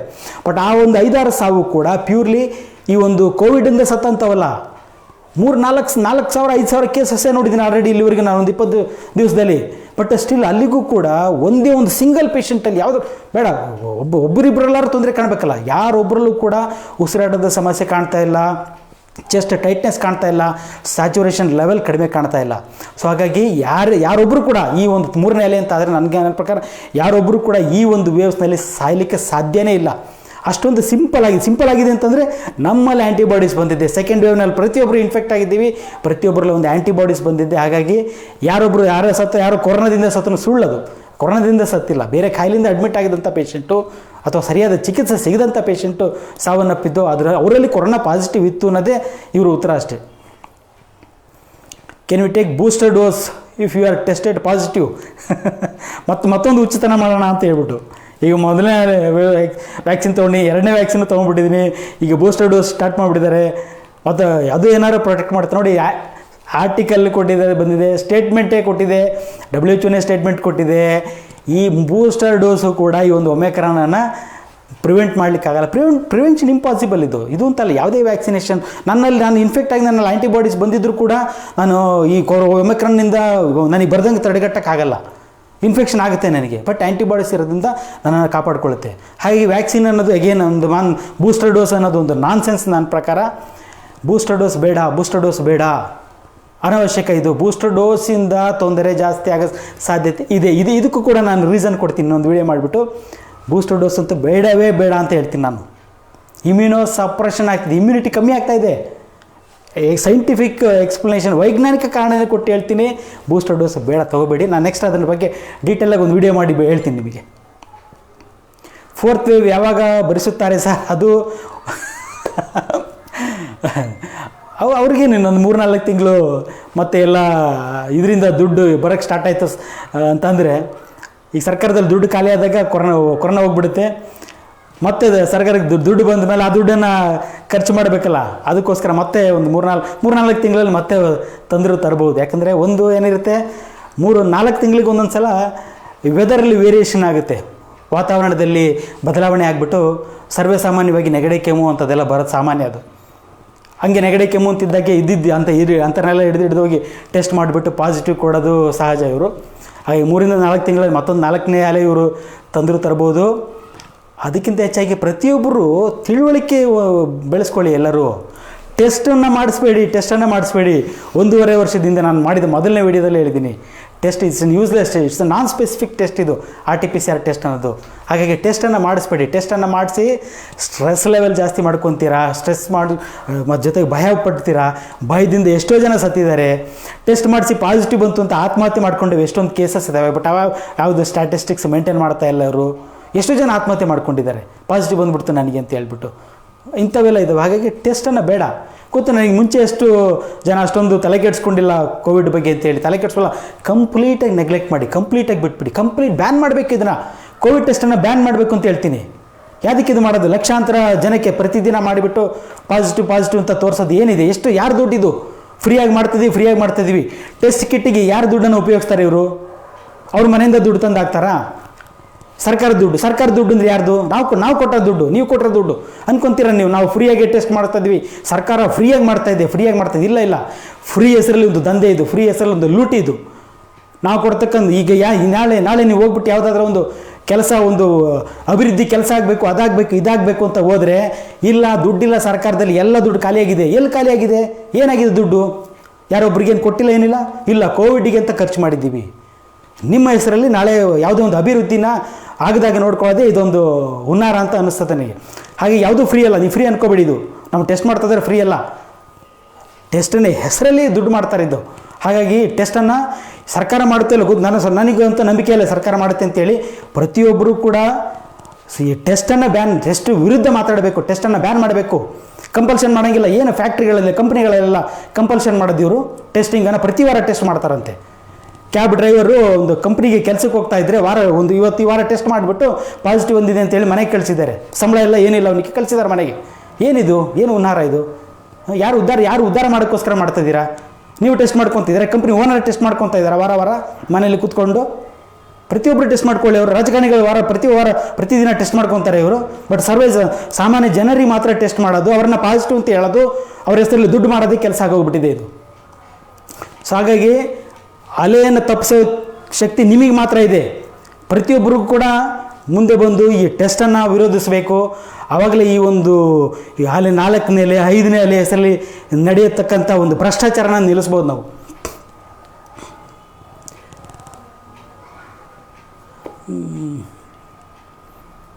ಎಲ್ಲರಿಗೂ ಪ್ರಶ್ನೆ ಮಾಡೋ ಮನೋಭಾವ ಬರಬೇಕು ಅಂತ ಹೇಳ್ತಿದ್ರೆ, ಹೌದು, ಅದನ್ನೇ ನಾನು ಹೇಳೋದು. ಪ್ರತಿಯೊಬ್ಬರು ಪ್ರಶ್ನಿಸಬೇಕು.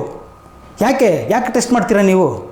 ಟೆಸ್ಟ್ ಮಾಡಿಬಿಟ್ಟು ನಾನು ಸಿಂಪ್ಟಮ್ ತೊಂದರೆ ಇದೆಯಾ ನನಗೆ ಮಾತ್ರೆ ಕೊಟ್ಬಿಟ್ಟು ಮನೆಗೆ ಕಳಿಸಿ, ಮನೇಲಿ ರೆಸ್ಟ್ ಅಂತ ಕಳಿಸಿ, ಟೆಸ್ಟ್ ಅಂತ ತೋರಿಸ್ಬಿಟ್ಟು ಟೆಸ್ಟ್ ಮಾಡಿಬಿಟ್ಟು ಪಾಸಿಟಿವ್ ಅಂತ ತೋರಿಸ್ಬಿಟ್ಟು ನಂಬರ್ ಜಾಸ್ತಿ ಮಾಡಿ ಯಾಕೆ ಎಲ್ರಿಗೂ ತೊಂದರೆ ಕೊಡ್ತೀರಾ ನೀವು?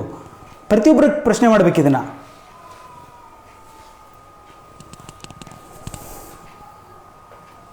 ಈ ಮಾಫಿಯಾಗಳು ನೀವು ಸತ್ಯ ಹೇಳಿದರೆ ಸುಮ್ಮನೆ ಬಿಡುತ್ತಾರಾ ಸತ್ಯ ಅದು ಯಾಕೆ ಎಲ್ಲ ನೀವು ಯಾಕೆ ಎದುರ್ತಿದ್ದೀರಾ? ನೀವು ಯಾಕೆ ಮಾತಾಡ್ತಿಲ್ಲ? ಎಲ್ಲರೂ ಮಾತಾಡ್ಬೇಕು, ನಾನೊಬ್ಬನೇ ಮಾತಾಡಬೇಕಾ ಇದ್ರ ಬಗ್ಗೆ? ಇದು ಮಾಫಿಯಾ ಅನ್ನೋದು ನಾನೊಬ್ಬನೇ ಮಾತಾಡಬೇಕಾ? ಇದು ಸತ್ಯ ನಿಮಗೆಲ್ಲ ಗೊತ್ತಿದ್ರೂ ಕೂಡ ಯಾಕೆ ಸುಮ್ಮನೆ ಇರ್ತೀರಾ? ಪ್ರತಿಯೊಬ್ಬರು ವಿರೋಧಿಸಬೇಕು. ಇನ್ನು ನನ್ನ ವಿಷಯ ಬಿಟ್ಬಿಡಿ, ನಾನೊಬ್ಬ ನನ್ನಿಂದ ಒಂದು 4 ಜನ ಬದಲಾವಣೆ ಆದರೂ ಸಾಕು ಅಂತ ವಿಚಾರ ಮಾಡೋಂಥನು. ಜನರ ಆರೋಗ್ಯ ಚೆನ್ನಾಗಿದೆಯಾ, 4 ಜನ ಆರೋಗ್ಯ ಕಾಪಾಡ್ಕೊಂಡಿದ್ದಾರೆ ನನ್ನಿಂದ, ಅಷ್ಟೇ ಸಾಕು. ಇನ್ನು ಎದುರ ವಿಷಯ ಹೇಳೋದಾದರೆ, ಇಂಥ ಡೇಂಜರಸ್ ವೈರಸ್ಸು ಕೋವಿಡ್ ಬಂದವರೆಲ್ಲ ಸಾಯ್ತಾ ಇದ್ದಾರೆ ಹಾಗೆ ಹೀಗೆ ಅಂತ ಇದ್ದಾಗ, ಅಂಥ ಟೈಮ್ನಲ್ಲೇ ಮಾಸ್ಕ್ ಹಾಕದಲ್ಲೇ ಪ್ರತಿದಿನ 300 ಪೇಷಂಟನ್ನು ಅವರು ಮಾಸ್ಕ್ ತೆಗೆಸಿ ಅವ್ರಿಗೆ ಡೈರೆಕ್ಟಾಗಿ ಅವ್ರ ಎದುರಿಗೆ ಮಾತಾಡ್ತಾ ಕೂತ್ಕೊಂಡು ಅವ್ರನ್ನ ಟ್ರೀಟ್ ಮಾಡಿ, ಅಂದರೆ ಭಯ ಪಟ್ಕೊಂಡು ಮನೇಲಿ ಕೂತ್ಕೊಂಡು ಎಲ್ಲರೂ ಪ್ರತಿಯೊಬ್ಬರು ಪ್ರಪಂಚದಾದ್ಯಂತ ಎಲ್ಲ ಮನೆಗೆ ಕೂತ್ಕೊಂಡ ಸಮಯದಲ್ಲೇ ಎದುರದಲ್ಲೇ ನಾವು ಪೇಷಂಟ್ ನೋಡಿರೋಂಥವ್ರು. ಇನ್ನು ಇದ್ರ ಬಗ್ಗೆ ಬೇರೆದ್ರ ಬಗ್ಗೆ ಎದುರ್ತೀವ? ಯಾವುದೇ ಕಾರಣಕ್ಕೆ ಎದುರಲ್ಲ ನಮಗೆ. ಇದೇನು ರೋಗದ ಮುನ್ನೆಚ್ಚರಿಕೆಯೋ ಇಲ್ಲ ರಾಜಕೀಯ ಲಾಬಿಯೋ ಸರ್? ಎಲ್ಲದಕ್ಕೂ ಲಾಕ್ಡೌನ್ ಕರ್ಫ್ಯೂ ಮಾಡ್ತಾ ಹೋದರೆ ಜನರ ಜೀವನ ಹೇಗೆ ಸರ್? ಯಾಕೆ ನೀವು ಪ್ರಶ್ನೆ ಮಾಡ್ತಿಲ್ಲ? ಯಾಕೆ ನೀವು ಯಾರು ವೀಡಿಯೋ ಮಾಡಲ್ಲ? ಯಾಕೆ ನಾನು ಒಬ್ಬನೇ ಯಾಕೆ ಮಾತಾಡಬೇಕು ಅಂತ ಅಪೇಕ್ಷೆ ಪಡ್ತೀರಾ ನೀವು? ಪ್ರತಿಯೊಬ್ಬರು ನೀವು ನಿಮ್ಮ ಫೇಸ್ಬುಕ್ಕಲ್ಲಿ ನೀವೊಂದು ಲೈವ್ ಮಾಡಿ, ವೀಡಿಯೋ ಮಾಡಿಕೊಡ್ದು, ಟೆಸ್ಟ್ ಮಾಡಿಕೊಡ್ದು, ಟೆಸ್ಟನ್ನು ಬ್ಯಾನ್ ಮಾಡಿ ಅಂತ ನೀವೊಂದು ವೀಡಿಯೋ ಮಾಡಿ, ಈ ಕರ್ಫ್ಯೂ ಮಾಡಬಾರ್ದು ಅಂತೇಳಿ ನೀವೊಂದು ವೀಡಿಯೋ ಮಾಡಿ. ಪ್ರತಿಯೊಬ್ಬರು ಶೇರ್ ಮಾಡ್ತಾ ಹೋಗಿ ಎಲ್ಲದನ್ನು. ಯಾವುದೋ ಒಂದು ಮೂವಿದು ಟ್ರೈಲರ್ ಬಂದರೆ ಶೇರ್ ಮಾಡ್ತೀರಾ, ಯಾವುದೋ ಒಂದು ಸ್ಕ್ಯಾಂಡಲ್ ಆಗಿರ್ತಕ್ಕಂಥ ವೀಡಿಯೋ ಆದರೆ ಇಮಿಡಿಯೇಟಾಗಿ ಶೇರ್ ಮಾಡ್ತೀರಾ. ಇಂಥವು ಜನರಿಗೆ ಎಜುಕೇಟ್ ಮಾಡಬೇಕು, ಜನರಲ್ಲಿ ಒಂದು ಜನಾಂದೋಲನ ತರೋವಂಥ ಕೆಲಸ ನಾನು ಪ್ರತಿಯೊಬ್ಬರು ಮಾಡಬೇಕು. ಅಂಥ ಕೆಲಸ ನೀವು ಮಾಡಿ, ನೀವೇ ಶುರು ಮಾಡಿ. ಯಾರಿಂದ ನನ್ನಿಂದ ಹೇಗೆ ಅಪೇಕ್ಷೆ ಪಡ್ತೀರಾ ನೀವು? ನಾನು ನಿಮ್ಮ ಜೊತೆಗಿದ್ದೀನಿ, ನಾನು ಕೆಲಸ ಮಾಡ್ತಾಯಿದ್ದೀನಿ, ನನ್ನ ಜೊತೆಗೆ ಪ್ರತಿಯೊಬ್ಬರು ಕೈ ಜೋಡಿಸಿ ಪ್ರತಿಯೊಬ್ಬರು ಮಾಡಿ. ಯಾರೊಬ್ಬರು ಲೀಡರ್ ಆಗಬೇಕಾಗಿಲ್ಲ ಇಲ್ಲಿ, ಪ್ರತಿಯೊಬ್ಬರು ಕೂಡ ಲೀಡರೇ. ಯಾಕಂದರೆ ಈ ಸಮಸ್ಯೆ ಪ್ರತಿಯೊಬ್ಬರು ಸಮಸ್ಯೆ, ನನಗೂ ಸಮಸ್ಯೆ ಇದರಿಂದ, ನಿಮಗೂ ಸಮಸ್ಯೆ ಇದೆ ಲಾಕ್ಡೌನು ಕರ್ಫ್ಯೂಯಿಂದ. ಪ್ರತಿಯೊಬ್ಬರು ಇದ್ರ ವಿರುದ್ಧ ಮಾತಾಡಲೇಬೇಕು ಅನ್ನೋದು ನನ್ನ ಅಭಿಪ್ರಾಯ. ಯಾರಿಂದ ಅಪೇಕ್ಷೆ ಪಡಬೇಡಿ, ನನ್ನಿಂದನೂ ಕೂಡ ಅಪೇಕ್ಷೆ ಪಡಬೇಡಿ. ಯಾಕಂದ್ರೆ ನಾನೇನೋ ಬರ್ತೀನಿ, ನನ್ನಿಂದ ಯಾರೂ ಇರೋದಿಲ್ಲ ಆಮೇಲೆ ನಾಳೆ. ಅದಕ್ಕೆ ಪ್ರತಿಯೊಬ್ಬರಿಗೂ ಎಜುಕೇಟ್ ಮಾಡೋ ಒಂದು ಕೆಲಸ ಮಾಡ್ತಾಯಿದ್ದೀನಿ.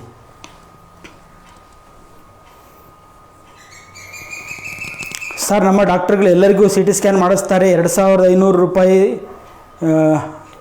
ರೂಪಾಯಿ. ಆದರೆ doctor refer charges 4000, total 7500 charge ಮಾಡ್ತಾರೆ. ಹಗಲು ದರೋಡೆ. ಇಷ್ಟೆಲ್ಲ ತಿಳುವಳಿಕೆ ಇದೆ ನಿಮಗೆ, ಸತ್ಯ, ನೀವು ಹೇಳಿರೋ ಸತ್ಯನೇ. ಇಷ್ಟೆಲ್ಲ ತಿಳುವಳಿಕೆ ಇದೆ, ಮತ್ತು ಯಾಕೆ ಹೋಗ್ಬಿಟ್ಟು CT ಸ್ಕ್ಯಾನ್ ಮಾಡಿಸ್ಕೊಳ್ಳೋಕ್ಕೆ, CT ಸ್ಕ್ಯಾನಿಗೆ ಅದಕ್ಕೆಲ್ಲ ಒಪ್ಕೊತೀರಾ? ಸರ್ಕಾರಿ ಹಾಸ್ಪಿಟ್ಲ್ಗಳಿಗೆ ಹೋಗಿ, ಸರ್ಕಾರಿ ಹಾಸ್ಪಿಟ್ಲಲ್ಲಿ ತೋರಿಸಿ. ಉಚಿತ ಆರೋಗ್ಯ, ಉಚಿತ ಶಿಕ್ಷಣ. ನಾನು ಪ್ರತಿ ಸಲ ಹೇಳೋದು ಇದೇ ಬೇಕಾಗಿರೋದು ನಮ್ಮ ದೇಶಕ್ಕೆ. ಅಕ್ಕಿ ಕೊಡ್ತಾರೆ, ಬೇಳೆ ಕೊಡ್ತಾರೆ, ಇನ್ನೇನೋ ಕೊಡ್ತಾರೆ, ಸಬ್ಸಿಡಿ ಕೊಡ್ತಾರೆ. ಯಾವ ಸಬ್ಸಿಡಿನೂ ಬೇಕಾಗಿಲ್ಲ. ಇವ್ರು ಕೊಡೋ ಈ ಭಿಕ್ಷೆ ಅಂತ ಅಂದ್ಕೊಂಬಿಟ್ಟಿದ್ದಾರೆ ಇವ್ರನ್ನೆಲ್ಲ. ಏನೋ ಸಬ್ಸಿಡಿ ಕೊಟ್ಟೆ ನಾನು, 100 ರೂಪಾಯಿ 200 ರೂಪಾಯಿ ಕೊಟ್ಬಿಟ್ಟು ಸಬ್ಸಿಡಿ. ಜನಪರವಾಗಿದೆಯೇ ಸಬ್ಸಿಡಿ ಇದು? ಇದ್ರ ಬದಲು ಉಚಿತವಾದ ಒಂದು ಆರೋಗ್ಯ ಕೊಡಿ. ಎಷ್ಟು ಲಕ್ಷಗಳ ದುಡ್ಡು ಕಳ್ಕೊಂಡಿದ್ದಾರೆ ಜನ, ಲಕ್ಷ ದುಡ್ಡು ಕಳ್ಕೊಂಡಿದ್ದಾರೆ. ವಿದ್ಯಾಭ್ಯಾಸಕ್ಕೆ ಎಷ್ಟೊಂದು ಖರ್ಚಾಗ್ತಾ ಇದೆ. ಯಾವುದೇ ಶಾಲೆಗಳಿಗೆ, ಪ್ರೈವೇಟ್ ಶಾಲೆಗಳಿಗೆ ಹೋಗಿ ಮಕ್ಕಳನ್ನ ಸೇರಿಸೋ ಮಟ್ಟಕ್ಕೆ ಇದೆಯಾ ಈಗ? ಅದರಲ್ಲಿ ಬದಲಾವಣೆ ತರೋಣ. ಉಚಿತ ಒಂದು ಆರೋಗ್ಯ, ಉಚಿತ ಒಂದು ಶಿಕ್ಷಣ ಅನ್ನೋದನ್ನು ತರೋಣಂತೆ. ಈ ಒಂದು ಫ್ರೀ ಏನೋ ಕೊಡ್ತಾರೆ, ಎಲೆಕ್ಷನ್ ಟೈಮಲ್ಲಿ ಒಂದಿಷ್ಟು ದುಡ್ಡು ಕೊಡ್ತಾರೆ, 2000 3000 ಅವ್ರು ಭಿಕ್ಷೆ ಕೊಡ್ತಾರೆ. ನೀವು ಭಿಕ್ಷುಕರಾಗ್ತೀರಾ.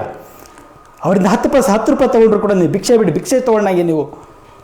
ಪ್ರತಿಯೊಬ್ಬರು ಇದನ್ನು ವಿರೋಧಿಸಬೇಕು. ಆರೋಗ್ಯ, ನನಗೆ ಉಚಿತವಾದ ಶಿಕ್ಷಣ ಬೇಕು, ನನಗೆ ಉಚಿತವಾದ ಒಂದು ಆರೋಗ್ಯ ಬೇಕು ಅಂತೇಳಿ ಪ್ರತಿಯೊಬ್ಬರು ಕೇಳೋ ಮಟ್ಟಕ್ಕೆ ಬರಬೇಕು ಅನ್ನೋದೇ ನನ್ನ ಆಸೆ. ಇಮ್ಯುನಿಟಿ ಪವರ್ ಯಾವ ಆಹಾರದಲ್ಲಿ ಹೆಚ್ಚಾಗಿ ಸಿಗುತ್ತೆ ಸರ್? ದಯವಿಟ್ಟು ಹೇಳಿ ಅಂತಾರೆ. ಇಮ್ಯುನಿಟಿ ಪವರ್ ಎಲ್ಲೂ ಸಿಗಲ್ಲ, ನಿಮ್ಮಲ್ಲಿ ಇದೆ ಅದು. ಯಾಕೆ ನೀವು ಹುಡುಕ್ಕೊಂತ ಹೋಗ್ತೀರಾ? ಅದೊಂದು ಮಾಫಿಯಾ ಲಾಬಿ ಅದು. ಇಮ್ಯುನಿಟಿ ಬೂಸ್ಟರ್ಸ್ ಒಂದು ದೊಡ್ಡ ದಂಧೆ ಅದು. ಇಮ್ಯುನಿಟಿ ನನ್ನಲ್ಲಿ ಇಮ್ಯುನಿಟಿ ಇದೆ. ನಮ್ಮ ಸೆಲ್ಸ್, ನಿಮ್ಮ ಒಂದು ಸೆಲ್ಸ್ ಬಾಡಿನಲ್ಲಿ, ನಮ್ಮ ದೇಹದಲ್ಲಿ ಇರತಕ್ಕಂಥದ್ದೆಲ್ಲ ಸೆಲ್ಸೇ. ನಾವು we are made up of cells. ರಾಗಿಯಿಂದ ಹೇಗೆ ಮುದ್ದೆ ಆಗುತ್ತೋ ಸೆಲ್ಸಿಂದ ನಮ್ಮ ದೇಹ ಆಗಿದೆ. ಸೊ ಒಂದು ಸೆಲ್ ಆರೋಗ್ಯವಾಗಿದೆ. ನನ್ನ ದೇಹದಲ್ಲಿರ್ತಕ್ಕಂಥ ಕಣಗಳೆಲ್ಲ, ಪೂರ್ತಿ ಕಣಗಳೆಲ್ಲ, ಸೆಲ್ಸ್ ಎಲ್ಲ ಆರೋಗ್ಯವಾಗಿದ್ದಾವೆ ಅಂತಂದರೆ ನನ್ನ ಇಮ್ಯುನಿಟಿ ಲೆವೆಲ್ ಚೆನ್ನಾಗಿರುತ್ತೆ. ಭಗವಂತ ಕೊಟ್ಟಿರೋದು ಯಾರ್ದು ಅಲ್ಲ, ಪ್ರಕೃತಿಯಿಂದ ಬಂದಿರೋಂಥದ್ದು ನಮಗೆ ಆರೋಗ್ಯ ಅನ್ನೋದು, ಈ ಒಂದು ಇಮ್ಯುನಿಟಿ ಅನ್ನೋದು. ಎಲ್ಲಿ ಹೊರಗಡೆಯಿಂದ ನೀವು ಇಮ್ಯುನಿಟಿ ತಗೋರೋಕ್ಕಾಗುತ್ತಾ? ಅಥವಾ ನಿಮ್ಮಲ್ಲಿ ಇರ್ತಕ್ಕಂಥ ಇಮ್ಯುನಿಟಿನ ಮೆಜರ್ ಮಾಡಿ ಹೇಳ್ತಾರೆ ಇವರು ಸೈನ್ಸಲ್ಲಿ? ನಾವು ಹೇಳೋಕ್ಕಾಗುತ್ತಾ? ನಿಮ್ಮ ಇಮ್ಯುನಿಟಿ ಲೆವೆಲ್ ಇಷ್ಟಿದೆ, ನಿಮ್ಮ ಇಮ್ಯುನಿಟಿ ಲೆವೆಲ್ 50% ಇದೆ, 70% ಇದೆ, 80% ಇದೆ, ಹೇಳಕ್ಕೆ ಮೆಜರ್ ಮಾಡೋಕ್ಕಾಗುತ್ತಾ? ಇಂಪಾಸಿಬಲ್. ಇಮ್ಯುನಿಟಿ ಲೆವೆಲ್ ಅನ್ನೋದು ಪ್ರಕೃತಿಯಿಂದ ಸಿಕ್ಕಿರೋಂಥದ್ದು, ಭಗವಂತನಿಂದ ಸಿಕ್ಕಿರೋಂಥದ್ದು. ಇದು ಪ್ರತಿಯೊಬ್ಬರಲ್ಲಿ 100% ಇದೆ. ಬಟ್ ಇದನ್ನು ಕಾಪಾಡ್ಕೋಬೇಕಷ್ಟೇ. ನಾವು ಕೊಟ್ಟಿರುತ್ತೆ, ದೇವರು ಕೊಟ್ಟಿದ್ದಾನೆ ಅಂದರೆ ಅದನ್ನು ಕಾಪಾಡ್ಕೋಬೇಕು. ಈಗ ನಿಮ್ಮ ತಂದೆ ತಾಯಿಂದ ಏನೋ ಸಿಕ್ಕಿದೆ, ಅದನ್ನು ಈಗ ಆಸ್ತಿ ಸಿಕ್ಕಿದೆ ಅಂದ್ಕೊಳ್ಳಿ, ನೀವು ಸಂಪಾದಿಸಬೇಕಾಗಿಲ್ಲ. ಇರೋದನ್ನು ಉಳಿಸ್ಕೊಂಡು ಹೋದ್ರೆ ಸಾಕು, ಕಾಪಾಡ್ಕೊಂಡು ಹೋದ್ರೆ ಸಾಕು. ಹಾಗೆ ಪ್ರಕೃತಿಯಿಂದ ಬಂದಿರತಕ್ಕಂಥದ್ದು, ಭಗವಂತನಿಂದ ಬಂದಿರತಕ್ಕಂಥ ಒಂದು ಇಮ್ಯುನಿಟಿನ ಅದನ್ನು ಉಳಿಸ್ಕೊಂಡು ಹೋದರೆ, ಇರೋದನ್ನು ಉಳಿಸ್ಕೊಂಡೋದ್ರೆ ಸಾಕು. ಅದು ಉಳಿಸ್ಕೊಳ್ಳೋದು ಹೇಗೆ ಅಂತಂದರೆ, ಸೆಲ್ಸಿಗೆ ಏನು ಬೇಕು? ಸೆಲ್ಸಿಗೆ ಏನು ಡೋಲೋ ಟ್ಯಾಬ್ಲೆಟ್ ಬೇಕಾ? ಪ್ಯಾರಾಸ್ಟಮಲ್, ಡೋಲೋ 650 ಎಲ್ಲದಕ್ಕೂ ಮಾತ್ರ ಡೋಲೋ 650. ಇದೇ ಚಾಕ್ಲೇಟ್ ತೊಗೊಂಡು ನುಗ್ತಾ ಇರ್ತಾರೆ ಜನ. ಸೆಲ್ಲಿಗೆ ಬೇಕಾಗಿಲ್ಲ. ಸೆಲ್ಲಿಗೆ ಅದೊಂದು ಫಾರಿನ್ ಬಾಡಿ, ಅದೊಂದು ವಿಷ, ಅದು ಸೆಲ್ಲಿಗೆ, ನಿಮ್ಮ ಸೆಲ್ಲಿಗೆ ಅದು ಡೋಲೋ ಅನ್ನೋದು ಕೂಡ ಒಂದು ವಿಷನೇ. ನೀವು ಯಾವುದೇ ಮಾತ್ರೆ ತೊಗೊಂಡ್ರೆ ಅದು ವಿಷ ಆಗಿರ್ತದ್ದು. ಹಾಗಾಗಿ ಏನು ಯಾವ ರೀತಿ ಸೆಲ್ಗೆ ಏನು ಬೇಕು? ಪ್ರೋಟೀನ್ಸ್ ಬೇಕು, ಕಾರ್ಬೋಹೈಡ್ರೇಟ್ಸ್ ಬೇಕು, ಫ್ಯಾಟ್ ಬೇಕು, ಮಿನರಲ್ಸ್ ಬೇಕು, ವಿಟಮಿನ್ಸ್ ಬೇಕು, ಆಕ್ಸಿಜನ್ ಬೇಕು. ಇವಿಷ್ಟು 6 ಬೇಕು. ನೀರು ಬೇಕು 7, ಒಟ್ಟು ಇಷ್ಟು ಅಂಶಗಳು ಬೇಕು. ಕಾರ್ಬೋಹೈಡ್ರೇಟು, ಪ್ರೋಟೀನ್ಸು ನಾವು ಪ್ರತಿದಿನ ತಿಂದೇ ತಿಂತೀವಿ. ಫ್ಯಾಟ್ ಕೂಡ ತಿಂದೇ ತಿಂತಿರ್ತೀವಿ. ಎಣ್ಣೆ ಉಪಯೋಗಿಸ್ತೀವಿ, ಪ್ರತಿಯೊಂದು ಉಪಯೋಗಿಸ್ತಾ ಇರ್ತೀವಿ. ಅದು ನಮ್ಮ ಆಹಾರದಲ್ಲಿ, ಪ್ರತಿದಿನ ಆಹಾರದಲ್ಲಿ ಇದ್ದೇ ಇರ್ತದೆ. ಅನ್ನ ತಿಂದೆ, ಚಪಾತಿ ತಿಂದೆ, ಮುದ್ದೆ ಅದು ಇದು ತಿಂತಾ ಇರ್ತೀವಿ, ಇದ್ದೇ ಇರ್ತದೆ. ಇದು ಏನಿದು? ನೀವು ಅಕಸ್ಮಾತ್ ತಿಂದಿಲ್ಲ ಅಂದರೂ ಕೂಡ ನಮ್ಮಲ್ಲಿ ಬಾಡಿ ಸ್ಟೋರ್ ಮಾಡಿ ಇಟ್ಟಿರ್ತದೆ. ಫ್ಯಾಟ್ ಸ್ಟೋರ್ ಆಗಿದೆ ನಮ್ಮಲ್ಲಿ. ಎಷ್ಟು ಬೇಕು ಅಷ್ಟು ಫ್ಯಾಟ್ ಸ್ಟೋರ್ ಆಗಿದೆ ನಮಗೆ. ಒಂದು ತಿಂಗಳು ನಾನು ಊಟ ಇಲ್ಲದೆ ಇದ್ದನ್ನು ಬದುಕ್ಬೋದು. ಅಷ್ಟು ಫ್ಯಾಟ್ ನಮ್ಮಲ್ಲಿ ಸ್ಟೋರ್ ಆಗಿರ್ತದೆ, ಅಷ್ಟು ಪ್ರೋಟೀನ್ಸ್ ಸ್ಟೋರ್ ಆಗಿರ್ತದೆ, ಅಷ್ಟೊಂದು ಕಾರ್ಬೋಹೈಡ್ರೇಟ್ ಸ್ಟೋರ್ ಆಗಿರ್ತದೆ. ನಮ್ಮಲ್ಲಿ ಇಲ್ಲದೆ ಇರೋದೇನು? ನೆಕ್ಸ್ಟ್ ಇನ್ನು ಉಳಿದವು ಈ 3 ಎತ್ತಿಟ್ಬಿಡಿ. ಪ್ರೋಟೀನ್ಸು, ಫ್ಯಾಟು, ಕಾರ್ಬೋಹೈಡ್ರೇಟು, ಇವು 3 ಅವಶ್ಯಕತೆ. ಬಟ್ ನಮ್ಮಲ್ಲಿ ಫ್ಯಾಕ್ಟ್ರಿನಲ್ಲಿ ಸ್ಟೋರ್ ಇದೆ. ನೆಕ್ಸ್ಟ್ ಇನ್ನಿರೋದು ಇನ್ನೇನೇನು ಬೇಕು? ವಿಟಮಿನ್ಸ್ ಬೇಕು, ಮಿನರಲ್ಸ್ ಬೇಕು, ಆಕ್ಸಿಜನ್ ಬೇಕು, ವಾಟರ್ ಬೇಕು. ನೀರನ್ನು ಪ್ರತಿದಿನ ನಾವು ರೆಗ್ಯುಲರ್ ಕುಡಿತೀವಿ. ಹಾಗಾಗಿ ನೀರನ್ನ ಎತ್ತಿಟ್ಬಿಡಿ. ಇನ್ನು ಎಕ್ಸ್ಟ್ರಾ ಏನು? ವಿಟಮಿನ್ಸ್ ಮತ್ತು ಮಿನರಲ್ಸ್. ಆಕ್ಸಿಜನ್ ಪ್ರಕೃತಿನಲ್ಲಿ ಸಿಗ್ತಾ ಇದೆ ನಮಗೆ. ನೆಕ್ಸ್ಟ್ ಬೇಕಾಗಿರೋದು ವಿಟಮಿನ್ಸ್ ಮತ್ತು ಮಿನರಲ್ಸ್. ಈ ವಿಟಮಿನ್ಸ್ ಮತ್ತು ಮಿನರಲ್ಸ್ ಪ್ರತಿದಿನ ಬೇಕು. ಯಾಕೆಂದರೆ ಇದನ್ನು ಸ್ಟೋರ್ ಮಾಡಿ ಇಡಲಿಕ್ಕೆ ನಮ್ಮಲ್ಲಿ ಶಕ್ತಿ ಇಲ್ಲ. ವಿಟಮಿನ್ಸ್ನ ಸ್ಟೋರ್ ಮಾಡಿ ಇಟ್ಕೊಂಡು ಬೇಕಾದಾಗ ಉಪಯೋಗಿಸೋಕ್ಕಾಗಲ್ಲ. ಹಾಗಾಗಿ ಯಾವ ರೀತಿ ತೊಗೋಬೇಕು ವಿಟಮಿನ್ಸ್ ಮತ್ತು ಮಿನರಲ್ಸನ್ನು ಅಂತಂದರೆ, ನಮ್ಮ ಆಹಾರದಲ್ಲಿ, ಯಾವುದೇ ಆಹಾರದಲ್ಲಿ ಹಣ್ಣುಗಳು ಯಾವುದೋ ಒಂದು ಆ್ಯಪಲ್ 1 kg ತಂದುಬಿಟ್ರೆ ಒಂದು 2-3 ದಿವಸ ಅದನ್ನೇ ಆ್ಯಪಲ್ ಕಾಲಿಗೆ ತನಕ ತಿಂತಾ ಇರ್ತೀವಿ. ಅಥವಾ ಈಗೀಗ ಹೇಗಾಗ್ಬಿಟ್ಟಿದೆ, ಪ್ರತಿದಿನ ನಾನ್ ವೆಜ್ ತಿಂತೀವಿ. ಹಬ್ಬ ಹರಿದಿನಗಳಲ್ಲಿ ಮಾತ್ರ ಹೋಗಿ ಹಣ್ಣು ತೊಗೊಂಬರೋದು. ಹಣ್ಣಿನ ಗಾಡಿನವರೇ ಹೇಳ್ತಾ ಇದ್ರು, ಸರ್ ಹಣ್ಣಿನ ವ್ಯಾಪಾರ ಇರೋಲ್ಲ, ಚಿಕನ್ ಅಂಗಡಿ ಮುಂದೆ ಜನ ಇರ್ತಾರೆ, ಹಣ್ಣಿನ ಗಾಡಿಯಲ್ಲಿ ಮುಂದೆ ಯಾರು ಇರೋಲ್ಲ, ಹಬ್ಬ ಬಂದಾಗ ಮಾತ್ರ ಇವರಿಗೆ ಹಣ್ಣುಗಳು ನೆನಪಾಗ್ತವೆ. ವಿಟಮಿನ್ಸ್ ಬೇಕು ಅಂದರೆ ಪ್ರತಿದಿನ ವಿಟಮಿನ್ಸ್ ಮತ್ತು ಮಿನರಲ್ಸ್ ಬೇಕು ಅಂದರೆ ಪ್ರತಿದಿನ ಫ್ರೂಟ್ಸ್ ಒಂದು 7-8 ಥರ, 5-6 ಥರ ಅಥವಾ 7-8 ಥರ ಹಣ್ಣುಗಳನ್ನು ತಿನ್ನಬೇಕು. ಒಂದು 7-8 ಥರ ತರಕಾರಿಗಳನ್ನು ತಿನ್ನಬೇಕು. ಪ್ರತಿದಿನ ಒಂದು ಥರದ ಸೊಪ್ಪನ್ನು ತಿನ್ನಲೇಬೇಕು. ಮಸ್ಟ್. ಇವು 3 ಮಸ್ಟ್ ಮಾಡ್ಕೊಂಬಳಿ ನೀವು. ಬೇರೆದು ಅಡಿಷನ್, ನಿಮಗೆ ಬೇರೆದು ಸೈಡ್ಸ್ ಥರ ಇರಬೇಕು. ಅನ್ನ, ಮುದ್ದೆ, ಚಪಾತಿ, ರೊಟ್ಟಿ ಏನೇನು ತಿಂತೀರೋ, ನಾನ್ ವೆಜ್ ತಿಂತೀರೋ ಎಲ್ಲದು ಸೈಡ್ಸ್ ಥರ ಇರಬೇಕು. ಬಟ್ ಪ್ರತಿದಿನ ಇರಲೇಬೇಕು ನಿಮ್ಮ ಆಹಾರದಲ್ಲಿ ಅನ್ನೋದಾದರೆ ಸೊಪ್ಪು, ಹಣ್ಣುಗಳು, ತರಕಾರಿಗಳು ಇವಿಷ್ಟಿಟ್ಕೊಳ್ಳಿ. 100% ಬರೆದು ಕೊಡ್ತೀನಿ. ನಿಮ್ಮ ಇಮ್ಯುನಿಟಿ ಲೆವೆಲ್ ಬೆಸ್ಟ್ ಆಗಿರ್ತದೆ. ಯಾವುದೇ ಕಾರಣಕ್ಕೆ ಯಾವುದೇ ತೊಂದರೆ ಇರಲ್ಲ. ಇದನ್ನೇ ಮೇಂಟೈನ್ ಮಾಡ್ತಿರೋದು ನಾವಾಗಲಿ ನಮ್ಮ ಹುಡುಗರಾಗಲಿ ಪ್ರತಿದಿನ ಇದನ್ನೇ ನಾವು ಮೇಂಟೈನ್ ಮಾಡ್ತೀವಿ. ಇನ್ನೇನು ಸ್ಪೆಷಲ್ ಮೆಡಿಸಿನ್ ತೊಗೊತಿಲ್ಲ ಇಮ್ಯುನಿಟಿಗೆ ಅಂತ ನಾವು.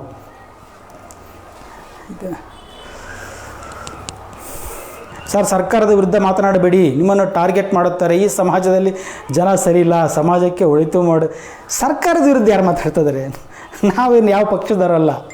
ನಮಗೆ ಸರ್ಕಾರಕ್ಕೂ ನಮಗೆ ಯಾವುದೂ ಸಂಬಂಧನೇ ಇಲ್ಲ. ನಾನೊಬ್ಬ ಸಾಮಾನ್ಯ ಪ್ರಜೆ.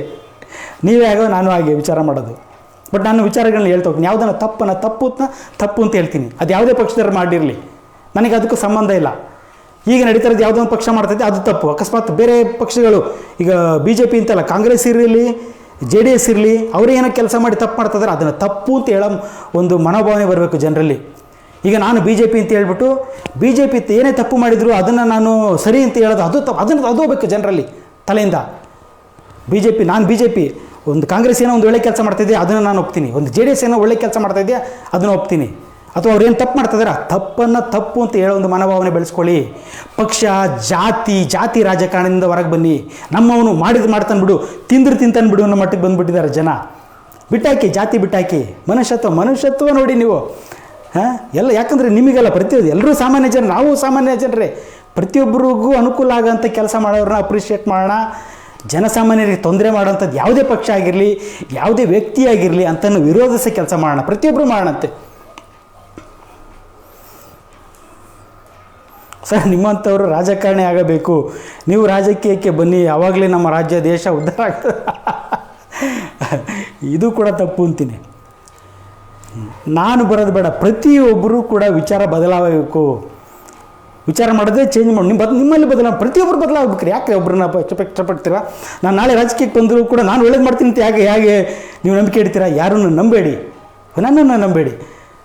ಭಗವಂತ ಇದ್ದಾನೆ, ಒಳ್ಳೇದು ಮಾಡಬೇಕು. ಒಂದೇ ಒಂದು ಮನೋಭಾವನೆ ಇರಬೇಕು. ನನಗೆ ರಾಜಕೀಯ ಬೇಕು, ನನಗೆ ಇದು ಬೇಕು, ಒಬ್ಬ ಡಾಕ್ಟರ್ ಆಗಬೇಕು, ಇಂಜಿನಿಯರ್ ಆಗಬೇಕು ಅನ್ನೋದಕ್ಕಿಂತ ನಾನು ಇವತ್ತು ಹುಟ್ಟಿದ್ದೀನಿ ಅಂತಂದರೆ 4 ಜನಕ್ಕೆ ಅನುಕೂಲ ಆಗಬೇಕು. ಒಬ್ಬರಿಗೆ ನನ್ನಿಂದ ತೊಂದರೆ ಆಗಬಾರ್ದು, ನನ್ನಿಂದ ಒಬ್ಬರಿಗೆ ಮೋಸ ಆಗಬಾರ್ದು. ಇಷ್ಟೇ ಸಾಕು. ಪ್ರತಿಯೊಬ್ಬ ರಾಜಕಾರಣಿ, ಇವತ್ತಿರೋ ರಾಜಕಾರಣಿಗಳೇನು ಕೆಟ್ಟವರಲ್ಲ. ಬಟ್ ಆದರೆ ಅವರಲ್ಲಿ ಇರತಕ್ಕಂಥ ದುರಾಸೆ ಏನಿದೆಯಲ್ಲ ಅದನ್ನು ಕಿತ್ತಾಕ ಕೆಲಸ ಮಾಡಿ. ಅವರಲ್ಲಿರೋ ಒಳ್ಳೆ ಪತನನ ಎತ್ತಾನಂತ ನಾವು. ಒಬ್ಬ ರಾಜಕಾರಣಿ ಒಳ್ಳೆ ಕೆಲಸ ಮಾಡ್ತದಾನೆ, ಅದನ್ನು ಅಪ್ರಿಷಿಯೇಟ್ ಮಾಡಬೇಕು. ಒಬ್ಬ ಮಾಡ್ತಾ ಇರ್ತಕ್ಕಂಥ ತಪ್ಪು ಅಂತ ವಿರೋಧಿಸೋ ಕೆಲಸ ಮಾಡೋಣಂತೆ. ಆವಾಗ ಎಲ್ಲರೂ ಒಳ್ಳೆ ರಾಜಕಾರಣಿಗಳಾಗ್ತಾರೆ. ಎಲ್ಲ ಕೆಟ್ಟವ್ರು ಯಾರು ಇರೋದಿಲ್ಲ, ಪ್ರತಿಯೊಬ್ಬರು ಕೂಡ ಒಳ್ಳೆಯರೇ. ಈಗಿರುವಂಥ ರಾಜಕಾರಣಿಗಳು ಕೂಡ ಒಳ್ಳೆಯವರು, ಕೆಟ್ಟವರು ಯಾರೂ ಇಲ್ಲ. ಸ್ವಲ್ಪ ಎಲ್ಲೋ ಒಂದಿಷ್ಟು ದುರಾಸೆ ಇದೆ. ಆ ದುರಾಸೆನ ಬಿಸಾಕುವಂಥ ಕೆಲಸನ ಜನಸಾಮಾನ್ಯರು ನೀವು ಭಯ ಹುಟ್ಟಿಸ್ಬೇಕು. ನಿನ್ನ ದುರಾಸೆನ ಹಿಂಗೆ ನಾವು ದುರಾಸೆ ಪಟ್ಟು ನಾವು ಈಗ ಮಾಡ್ತೀವಿ ಅಂತ ಪ್ರತಿಯೊಬ್ಬರು ವಿರೋಧಿಸಬೇಕು. ಪ್ರತಿಯೊಬ್ಬರು ರಸ್ತೆಗೆ ಇಳಿದು ಪ್ರತಿಭಟನೆ ನಡೆಸೋವಂಥ ಕೆಲಸ ಆಗಬೇಕು. ಅವಾಗ ಎದುರಿ ತಪ್ಪನ್ನು ಮಾಡಲಿಕ್ಕೆ ಹೆದರ್ತಾರೆ. ಆ ಕೆಲಸ ಆಗಬೇಕು, ನಿಮ್ಮಿಂದ ಆಗಬೇಕು. ಅಡುಗೆ ಎಣ್ಣೆಗಳ ಬಗ್ಗೆ ಮಾತಾಡಿ, ಯಾವ ಎಣ್ಣೆ ಉತ್ತಮ ಎಂದು ಜನರಿಗೆ ತಿಳಿಸಿ. ಆಯಿಲ್ ಬಗ್ಗೆ ನಾನೊಂದು ವಿಡಿಯೋನು ಮಾಡಿದ್ದೆ. ಬೆಸ್ಟ್ ಅಂತ ಅಂದರೆ ನಮ್ಮ ದೇಶಕ್ಕೆ, ನಮ್ಮ ಪ್ರಕೃತಿಗೆ, ನಮ್ಮ ಒಂದು ಜೀವನ ಶೈಲಿಗೆ ಒಂದು ಅತ್ಯಂತ ಸೂಕ್ತವಾದಂಥ ಎಣ್ಣೆ ಅಂತ ಅಂದರೆ ತೆಂಗಿನ ಎಣ್ಣೆ. ಕೋಕೋನಟ್ ಆಯಿಲ್ ಇದೆಯಲ್ಲ, ಇದು ಬೆಸ್ಟ್. ಅದು ಕೂಡ ಪ್ಯೂರಾಗಿ ಎಕ್ಸ್ಟ್ರಾಕ್ಟ್ ಮಾಡಿ, ಈಗ ಗಾಣಗಳು ಅಲ್ಲಲ್ಲಿ ಶುರುವಾಗಿದ್ದಾವೆ. ಗಾಣಗಳಲ್ಲಿ ಎಕ್ಸ್ಟ್ರಾಕ್ಟ್ ಮಾಡಿರ್ತಕ್ಕಂಥ ಪ್ಯೂರ್ ಆಗಿರ್ತಕ್ಕಂಥ ಎಣ್ಣೆ, ಕೊಬ್ಬರಿ ಎಣ್ಣೆ ಅತ್ಯಂತ ಶ್ರೇಷ್ಠ. ಅದಕ್ಕೆ ಇದನ್ನು ತೆಂಗಿನ ಮರವನ್ನು ಕಲ್ಪವೃಕ್ಷ ಅಂತ ಕರಿತಿದ್ದು. ಯಾಕಂದರೆ ಅದರಲ್ಲಿ ಯಾವುದೋ ಕೆಟ್ಟ ಅಂಶ ಅನ್ನೋದೇ ಇಲ್ಲ ಅದರಲ್ಲಿ. ಸುಳ್ಳಿದು. ಏನು ಮುಂಚೆ ಹೇಳ್ತಾಯಿದ್ರು, ಕೊಬ್ಬರಿ ಎಣ್ಣೆ ಜಾಸ್ತಿ ಉಪಯೋಗಿಸಿದ್ರೆ ಹೃದಯಕ್ಕೆ ತೊಂದರೆ ಆಗುತ್ತೆ ಅಂತ. ಸುಳ್ಳದು. ಕೊಬ್ಬರಿ ಎಣ್ಣೆ ಯಾವುದೇ ಕಾರಣಕ್ಕೂ ಕೆಟ್ಟ ಎಣ್ಣೆ ಅಲ್ಲ. ನೀವು ಉಪಯೋಗಿಸೋದೇ ಆದರೆ ಹೆಚ್ಚಿನ ಪ್ರಮಾಣದಲ್ಲಿ ಕೊಬ್ಬರಿ ಎಣ್ಣೆಯನ್ನು ಅದರಲ್ಲೂ ಕೂಡ ಪ್ಯೂರಾಗಿ ಎಕ್ಸ್ಟ್ರಾಕ್ಟ್ ಮಾಡಿರ್ತಕ್ಕಂಥ ಕೊಬ್ಬರಿ ಎಣ್ಣೆ ಉಪಯೋಗಿಸೋದು ನಿಮ್ಮ ಆರೋಗ್ಯಕ್ಕೆ ತುಂಬ ಒಳ್ಳೆಯದು. ಯಾವುದು ಕೆಟ್ಟ ಎಣ್ಣೆ ಅಂತ ಇಲ್ಲ. ಕೊಬ್ಬರಿ ಎಣ್ಣೆ ಒಳ್ಳೆಯದು ಅಂತಂತಂದರೆ ನೀವು ಇದು ಬೇರೆದು ಶೇಂಗಾ ಎಣ್ಣೆ, ಇದು ಬೇರೆದು ಇದು ಬರುತ್ತಲ್ಲ ಸೂರ್ಯಕಾಂತಿ ಎಣ್ಣೆ, ಅದು ಕೆಟ್ಟದಲ್ಲ ಅದು. ಬಟ್ ಅದರಲ್ಲಿ ಬೆಸ್ಟ್ ಅಂತ ಹೋದರೆ ತೆಂಗಿನ ಎಣ್ಣೆ ಬೆಸ್ಟು. ಅದ್ರ ಜೊತೆಗೆ ಇದನ್ನು ಉಪಯೋಗಿಸಿ, ನೀವು ಬೇರೆದನ್ನು ಉಪಯೋಗಿಸಿ. ಬರೀ ತೆಂಗಿನ ಎಣ್ಣೆ ಉಪಯೋಗಿಸೋಕ್ಕಾಗಲ್ವಾ? 1 ಲೀಟ್ರು ತೆಂಗಿನ ಎಣ್ಣೆ ತೊಗೊಂಡ್ರೆ ಬೇರೆ ಅದ್ರ ಜೊತೆಗೆ 100 ಗ್ರಾಮ್ ಬೇರೆ ಎಣ್ಣೆನೂ ಸ್ವಲ್ಪ ಉಪಯೋಗಿಸಿದ ಪಕ್ಷದಲ್ಲಿ ನಮಗೆ ಬೇಕಾದಂಥ ಎಲ್ಲ ವಿಟಮಿನ್ಸು ಇದರಲ್ಲೆಲ್ಲ ಸಿಗ್ತವೆ. ಯಾವುದೋ ಒಂದು ಎಣ್ಣೆ ಉಪಯೋಗಿಸಿದಾಗ ಡೆಫಿಷಿಯನ್ಸಿ ಆಗುತ್ತೆ. ಹಾಗೆ ನೋಡಿ, ಯಾವುದೋ ಒಂದು ತರಕಾರಿ ಯಾವುದೋ ಒಂದು ಒಳ್ಳೆ ತರಕಾರಿ ಹೇಳಿ ಅಂದಂಗೆ ಆಯ್ತಿದ್ದು ಎಣ್ಣೆದು. ಪ್ರತಿಯೊಂದು ತರಕಾರಿನೂ ಕೂಡ ಒಳ್ಳೆಯದೇ. ಪ್ರತಿಯೊಂದು ಕೂಡ ಪ್ರಕೃತಿಯಿಂದ ಬಂದಂಥ ಎಣ್ಣೆ, ತೆಂಗಿನ ಎಣ್ಣೆ ಆಗಿರ್ಬೋದು, ಶೇಂಗಾ ಎಣ್ಣೆ ಆಗಿರ್ಬೋದು ಒಳ್ಳೆಯದು. ಬಟ್ ಆದರೆ ತೆಂಗಿನ ಎಣ್ಣೆ ಅತ್ಯಂತ ಸೂಕ್ತ. ಅದರ ಪ್ರಮಾಣ ಸ್ವಲ್ಪ ಜಾಸ್ತಿ ಮಾಡಿಕೊಂಡು ಅದ್ರ ಜೊತೆಗೆ ಬೇರೆ ಎಣ್ಣೆನ ಸ್ವಲ್ಪ ಕಡಿಮೆ ಮಾಡೋದು ಒಳ್ಳೆಯದು. ಬಟ್ ನಾವು ಈಗೇನು ಯೂಸ್ ಮಾಡ್ತೀವಲ್ಲ ಪ್ಯಾಕೆಟ್ ಎಣ್ಣೆ, ಇದೆಲ್ಲ ಆಲ್ಮೋಸ್ಟ್ ಇದೆಲ್ಲ ಕೆಮಿಕಲ್, ಪೆಟ್ರೋಲಿಯಂ ಎಕ್ಸ್ಟ್ರಾಕ್ಟ್ನ ಅದರಲ್ಲಿ ಹಾಕಿರ್ತಾರೆ. ಹಾಗಾಗಿ ಇದನ್ನು ಸ್ವಲ್ಪ ಕಡಿಮೆ ಮಾಡ್ತಾ ಬರಬೇಕು ಜನ. ಸಡನ್ನಾಗಿ ಬಿಡೋಕ್ಕಾಗಲ್ಲ, ಗೊತ್ತು. ನಮ್ಮದು ಒಂಥರ ಬಡ ರಾಷ್ಟ್ರನೇ. 300 ರೂಪಾಯಿ 400 ರೂಪಾಯಿ ಕೊಟ್ಬಿಟ್ಟು ಕೊಬ್ಬರಿ ಎಣ್ಣೆ ತೊಗೊಳ್ರಿ, 400 ರೂಪಾಯಿ 500 ರೂಪಾಯಿ ಕೊಟ್ಟು ಕೊಬ್ಬರಿ ಎಣ್ಣೆ ತೊಗೊಳ್ರಿ, ಪ್ಯೂರ್ ಆಗಿರೋ ಒಂದು ಶೇಂಗಾ ಎಣ್ಣೆನ ತೊಗೊಳ್ಳಿ ನೀವು 500 ರೂಪಾಯಿ ಕೊಟ್ಟು ಅಂತಂದರೆ ಕಷ್ಟ ನಮಗೆ. ಬಟ್ ಆದರೆ ಉಪಯೋಗಿಸೋದ್ರ ಪ್ರಮಾಣ ಕಮ್ಮಿ ಮಾಡಬೇಕು. ನೋಡಿ, ಚೇಂಜಸ್ ಅಂದರೆ ಯಾವ ರೀತಿ ಮಾಡಬೇಕು ಅಂತಂದರೆ ಸೀದಾ ನೀವು ಕೊಬ್ಬರಿ ಎಣ್ಣೆ ಪ್ಯೂರ್ಲಿ ಡೈಲಿ ಕೊಬ್ಬರಿ ಎಣ್ಣೆ ಯೂಸ್ ಮಾಡಿ ಅಂದರೆ ಕೊಬ್ಬರಿ ಎಣ್ಣೆ ಉಪಯೋಗಿಸಿ. ನೀವು ಉಪಯೋಗಿಸೋದ್ರಲ್ಲಿ 25% ರೆಡ್ಯೂಸ್ ಮಾಡಿ. ನೀವು 4 ಚಮಚ ಕೊಬ್ಬರಿ ಎಣ್ಣೆ ಬೇರೆ ಈಗ ಯೂಸ್ ಮಾಡ್ತಾಯಿದ್ರೆ ಎಣ್ಣೆ ಅಂತಂದರೆ ಅದನ್ನು 1 ಚಮಚಕ್ಕೆ ರೆಡ್ಯೂಸ್ ಮಾಡಿ. ಆವಾಗ ನಿಮ್ಮ ಖರ್ಚಿಗೂ ಕೂಡ ತೊಂದರೆ ಆಗೋದಿಲ್ಲ, ನಿಮ್ಮ ಆರೋಗ್ಯನೂ ಕೂಡ ಕಾಪಾಡ್ಕೋಬೋದು. ಸರ್, ನನ್ನಮ್ಮ ಶುಗರ್ ಪೇಷಂಟ್, ಇವಾಗ 2 ಡೇಸ್ ಆಯಿತು ಕೋವಿಡ್ ಪಾಸಿಟಿವ್, ಏನು ಮಾಡಬೇಕು? ಏನೂ ತಲೆ ಕೆಡಿಸ್ಕೋಬೇಡಿ. ಈಗಿರತಕ್ಕಂಥ ಕೋವಿಡ್, ಅವರು ಶುಗರ್ ಪೇಷಂಟ್ ಆಗಿರಲಿ, ಯಾವ ಪೇಷಂಟ್ ಆಗಿರಲಿ, ಕ್ಯಾನ್ಸರ್ ಪೇಷಂಟ್ ಆಗಿರಲಿ, ಇದು ಯಾವುದೇ ರೀತಿ ತೊಂದರೆ ಕೊಡಲ್ಲ. ಯಾಕಂದರೆ ಪ್ರತಿಯೊಬ್ಬರು ಇನ್ಫೆಕ್ಟ್ ಆಗಿ, ನಿಮ್ಮ ತಾಯಿ ಆಲ್ರೆಡಿ ಇನ್ಫೆಕ್ಟ್ ಆಗಿ ಅವ್ರಲ್ಲಿ ಆ್ಯಂಟಿಬಾಡೀಸ್ ಬಂದಿರುತ್ತೆ. ಅವ್ರಿಗೆ ಆರೋಗ್ಯದಲ್ಲಿ ಯಾವುದೇ ಸಮಸ್ಯೆ ಆಗಲ್ಲ. ಈ ಕೋವಿಡಿಂದ ಅಂತೂ ಯಾವುದೇ ಸಮಸ್ಯೆ ಆಗಲ್ಲ. ಇನ್ನೊಂದು ಯಾವ್ದಾದ್ರು ಹೊಸ ಒಂದು ವೈರಸ್ ಸೃಷ್ಟಿಯಾಗಿ ಬಂದು ತೊಂದರೆ ಮಾಡಬೇಕು ಹೊರತು ಈಗಿರತಕ್ಕಂಥ ಇದು ಕೋವಿಡ್ ಇದು ಮ್ಯುಟೇಷನ್ ಆದರೂ ಏನು ತೊಂದರೆ ಆಗಲ್ಲ ನಮಗೆ. ಯಾಕಂದರೆ ಆ್ಯಂಟಿಬಾಡೀಸ್ ಇದೆ ನಮ್ಮಲ್ಲಿ. ಕೋವಿಡ್ ಅನ್ನೋದು ಒಮಿಕ್ರಾನ್ ಆಗಲಿ ಡೆಲ್ಟಾ ಆಗಲಿ ನಮಗೆ ಯಾವುದೂ ತೊಂದರೆ ಕೊಡಲ್ಲ. ಹೊಸ ವೈರಸ್ ಉತ್ಪತ್ತಿ ಆಗಬೇಕು ಬೇರೆ ದೇಶ, ನಮ್ಮಲ್ಲಂತೂ ಉತ್ಪತ್ತಿ ಆಗಲ್ಲ ಅಷ್ಟಾಗಿ. ಬೇರೆ ದೇಶದವ್ರು, ಚೈನಾದವ್ರು ಇನ್ನೊಂದು ಹೊಸ ವೈರಸ್ನ ಸೃಷ್ಟಿ ಮಾಡಿಬಿಟ್ಟು ಮತ್ತು ಬೇರೆ ದೇಶಗಳಿಗೆ ಹಂಚಬೇಕಷ್ಟೇ ಇವರು. BP ಶುಗರ್ ಇರುವವರಿಗೆ ತುಂಬ ಹೆದರಿಸ್ತಾರೆ ಸರ್. ಯಾವುದೇ ಕಾರಣಕ್ಕೆ ಹೆದರಬೇಕಾಗಿಲ್ಲ. BP ಶುಗರ್ ಇದ್ದವರಿಗೆ ತೊಂದರೆ ಆಯಿತು ಸೆಕೆಂಡ್ ವೇವ್ನಲ್ಲಿ. ಏನಕ್ಕೆ ಅಂತಂದರೆ ಲೋಯರ್ ರೆಸ್ಪಿರೇಟರಿ ಟ್ರ್ಯಾಕ್ಟ್ ಇನ್ಫೆಕ್ಷನ್ ಆಗ್ತಾಯಿತ್ತು. ಶ್ವಾಸಕೋಶದ ಕೆಳಭಾಗದಲ್ಲಿ ಇನ್ಫೆಕ್ಷನ್ ಆಗಿ ಅವರಿಗೆ ತೊಂದರೆ, ಕಫ ಜಾಸ್ತಿ ಆಗ್ತಾಯಿತ್ತು, ಇನ್ಫೆಕ್ಷನ್ ಕಂಟ್ರೋಲ್ ಆಗ್ತಾ ಇರಲಿಲ್ಲ. ಬಟ್ ಇದು ಗಂಟ್ಲು ಮತ್ತು ಮೂಗಿನಲ್ಲಿ ಇನ್ಫೆಕ್ಷನ್ ಆಗ್ತಾ ಇರೋದ್ರಿಂದ ನಿಮಗೆ ಶುಗರ್ ಇರಲಿ, BP ಇರಲಿ, ಕಿಡ್ನಿ ಸಮಸ್ಯೆ ಇರಲಿ, ಯಾವುದೇ ಸಮಸ್ಯೆ ಇರಲಿ, ಈ ಒಂದು ಕೋವಿಡ್ ನಿಮಗೆ ತೊಂದರೆ ಮಾಡಲ್ಲ. ಅದ್ರ ಬಗ್ಗೆ ಆತಂಕ ಬೇಡ.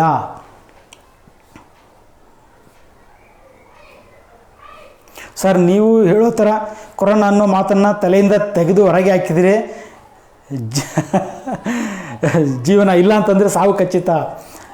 ನಾನು ಹೇಳ್ತೀನಿ, ಈಗ ಮುಂಚೆನೇ ಹೇಳಿದ್ದೆ, ಈಗಲೂ ಹೇಳ್ತೀನಿ, ಕೊರೋನಾದಿಂದ ಯಾರೂ ಸತ್ತಿಲ್ಲ. ಸತ್ತಿರೋದ್ರಿಂದ ಕೊರೋನಾದ ಭಯವನ್ನು ಸೃಷ್ಟಿಯಾಗಿ ಸತ್ತೋದ್ರೆ. ನಾನು ಸುಮಾರು ಉದಾಹರಣೆಗಳಿದ್ದಾವೆ, ಹೇಳ್ತಾ ಹೋದ್ರೆ ತುಂಬಾ ಇದೆ. ಸ್ಯಾಚುರೇಷನ್ ಲೆವೆಲ್ ನಾರ್ಮಲಿ 98 ಸ್ಯಾಚುರೇಷನ್ ಇದ್ಬಿಟ್ಟು ಹಾಸ್ಪಿಟ್ಲಿಗೆ ಹೋದ್ರು, ಕೋವಿಡ್ ಟೆಸ್ಟ್ ಮಾಡಿದ ಪಾಸಿಟಿವ್ ಬಂತಂತೇಳಿ ಭಯದಲ್ಲಿ ಅಡ್ಮಿಟ್ ಆಗಿಬಿಟ್ಟು 98 ಸ್ಯಾಚುರೇಷನ್ ಇದ್ದಂಥ ಪೇಷೆಂಟು ದೊಡ್ಡ ಕಾರ್ಪೊರೇಟ್ ಹಾಸ್ಪಿಟ್ಲಲ್ಲಿ ಡೆತ್ ಆಯಿತು ಪೇಷೆಂಟು 2 ದಿವಸದಲ್ಲಿ. ಏನು ಕಾರಣ? ಭಯ. ಸ್ಯಾಚುರೇಷನ್ 98 ಇದೆ, ಏನು ತೊಂದರೆನೇ ಇಲ್ಲ. ಸೊ ಕೆಮ್ಮು ಇಲ್ಲ, ಜ್ವರ ಇಲ್ಲ, ಎಂಥದ್ದಿಲ್ಲ. ನಿಮ್ಮದು ಪಾಸಿಟಿವ್ ಬಂತು ಅಂತ ಹೇಳೇ ಪೇಷಂಟ್ ಸತ್ತೋಗ್ಬಿಟ್ರು. ಇದರಿಂದನೇ ಪ್ರತಿಯೊಬ್ಬರು ಸತ್ತಿದ್ರು ಕೂಡ, ಯಾರು ಸತ್ತಿದ್ರು ಕೂಡ ಅದು ಕೊರೋನಾದಿಂದ ಅಲ್ಲ, ಕೊರೋನಾದ ಭಯದಿಂದ ಸತ್ತಿರೋದು ಅಂತ ನಾನು ಹೇಳ್ತೀನಿ. Sir, after second dose of Covid vaccination many people are complaining about back pain, diabetes variation etcetera. Correctly update about this. ತುಂಬಾ ಇದ್ದಾವೆ, ತುಂಬ ಕಂಪ್ಲೇಂಟ್ಸ್ ಇದ್ದಾವೆ.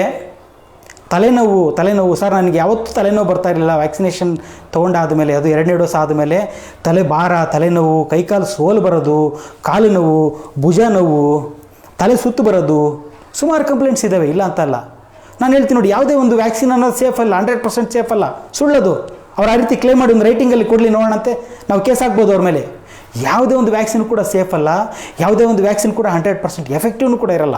ನೋಡಿ, ವ್ಯಾಕ್ಸಿನೇಟ್ ಆದರಲ್ಲೇ ಇವತ್ತಿನ ಪರಿಸ್ಥಿತಿ ಇಲ್ಲ, ವ್ಯಾಕ್ಸಿನೇಟ್ ಆದರಲ್ಲೇ ಇನ್ಫೆಕ್ಷನ್ ಜಾಸ್ತಿ. ಇವತ್ತು ಬೇಕಿದ್ರೆ ತೆಗ್ಸಿ ನೋಡಿ ಗೌರ್ಮೆಂಟಿಂದ ಸ್ಟ್ಯಾಟಿಸ್ಟಿಕ್ಸ್ನ. ಈ ಪಾಸಿಟಿವ್ ಅಂತ ಏನು ತೋರಿಸ್ತಾ ಇದಾರಲ್ಲ, ಈ 40,000 ಪಾಸಿಟಿವ್ ಇದೆ ಕರ್ನಾಟಕದಲ್ಲಿ ಇವತ್ತು ಅಂತಂದರೆ 98% ಹೇಳ್ತೀನಿ, 98% ಇದ್ದರೆಲ್ಲ ಆಲ್ಮೋಸ್ಟ್ ಎಲ್ಲ ವ್ಯಾಕ್ಸಿನೇಟೆಡ್. ಅವರು ವ್ಯಾಕ್ಸಿನೇಟ್ ತೊಗೊಂಡಾರಲ್ಲೇ ಟೆಸ್ಟಿಂಗ್ ಪಾಸಿಟಿವ್ ಹಾಗಾಗ್ತಾಯಿದೆ. ಹಾಗಾಗಿ ಈ ಸುಮಾರು 110 ಥರ ಸಮಸ್ಯೆಗಳಿಂದ ಬರ್ತಾ ಇದ್ದಾರೆ, ನಮ್ಮ ಕ್ಲಿನಿಕ್ಕಿಗೆ ಬರ್ತಾರೆ. ಸರ್, ಹಾಗಾಗ್ತಾಯಿದೆ, ಹೀಗಾಗ್ತಾಯಿದೆ, ವ್ಯಾಕ್ಸಿನೇಷನ್ ತೊಗೊಂಡ್ಮೇಲೆ ಏನೇನೋ ಕಂಪ್ಲೇಂಟ್ಸಿಂದ ಬರ್ತಾ ಇದ್ದಾರೆ.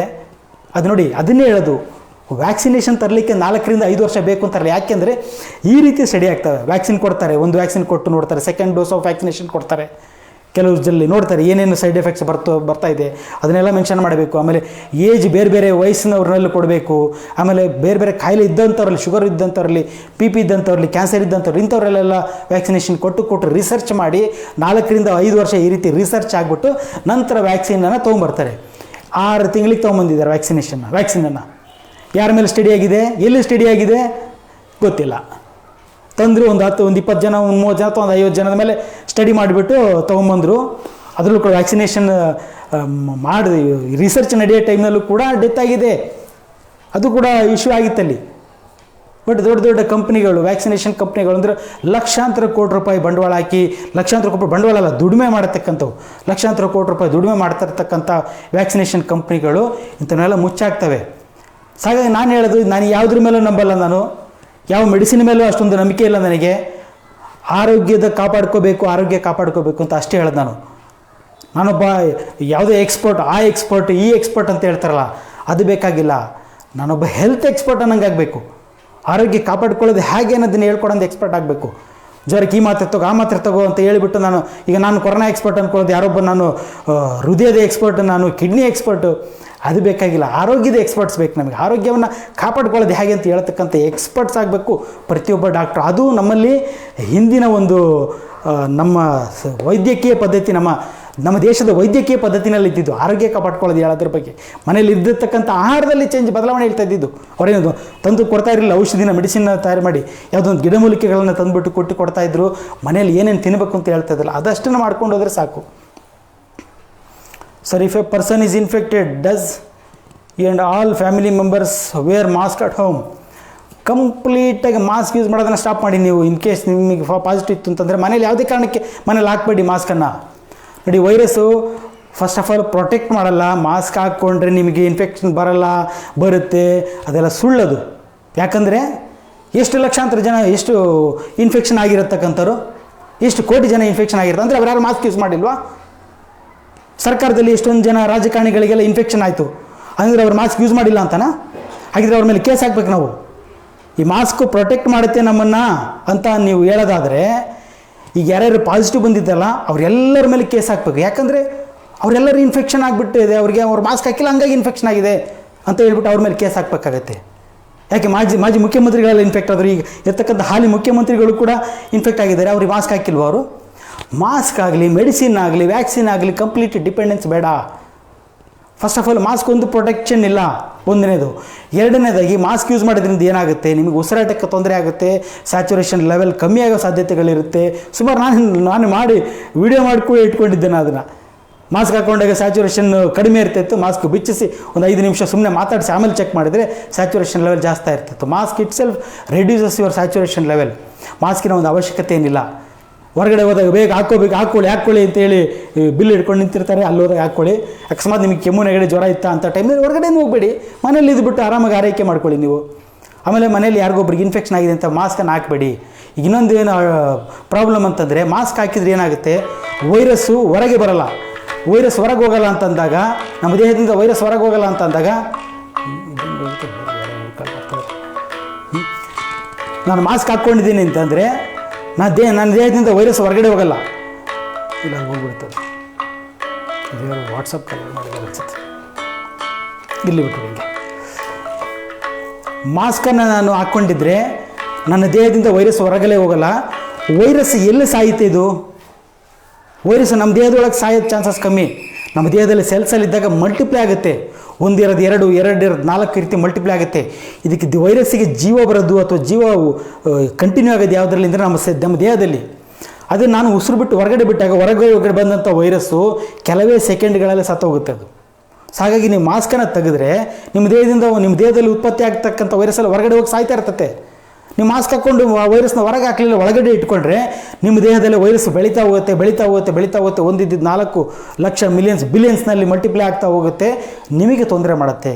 ಹಾಗಾಗಿ ಫ್ರೀಯಾಗಿ ಉಸಿರಾಡಬೇಕು, ಒಳ್ಳೆ ಗಾಳಿನ ಉಸಿರಾಡಬೇಕು, ಕಿಟಕಿ ಎಲ್ಲ ಓಪನ್ ಇಡಬೇಕು. ಮಾಸ್ಕ್ ಹಾಕಬಾರ್ದು. ಇದೇ ಕಾನ್ಸೆಪ್ಟ್, ಮಾಸ್ಕ್ ಹಾಕಬಾರ್ದು ಅಂತ ನಾನು ಹೇಳ್ತಾ ಇದ್ದೆ, ಮುಂಚೆಯಿಂದನೇ ಹೇಳ್ತಾ ಇದ್ದೆ ನಾನು ಮಾಸ್ಕ್ ಯೂಸ್ ಇಲ್ಲ ಅಂತೇಳಿ. ಒಂದು ಮಾಸ್ಕ್ ಯೂಸ್ ಇಲ್ಲ, 100% ಪ್ರೊಟೆಕ್ಷನ್ ಇಲ್ಲ.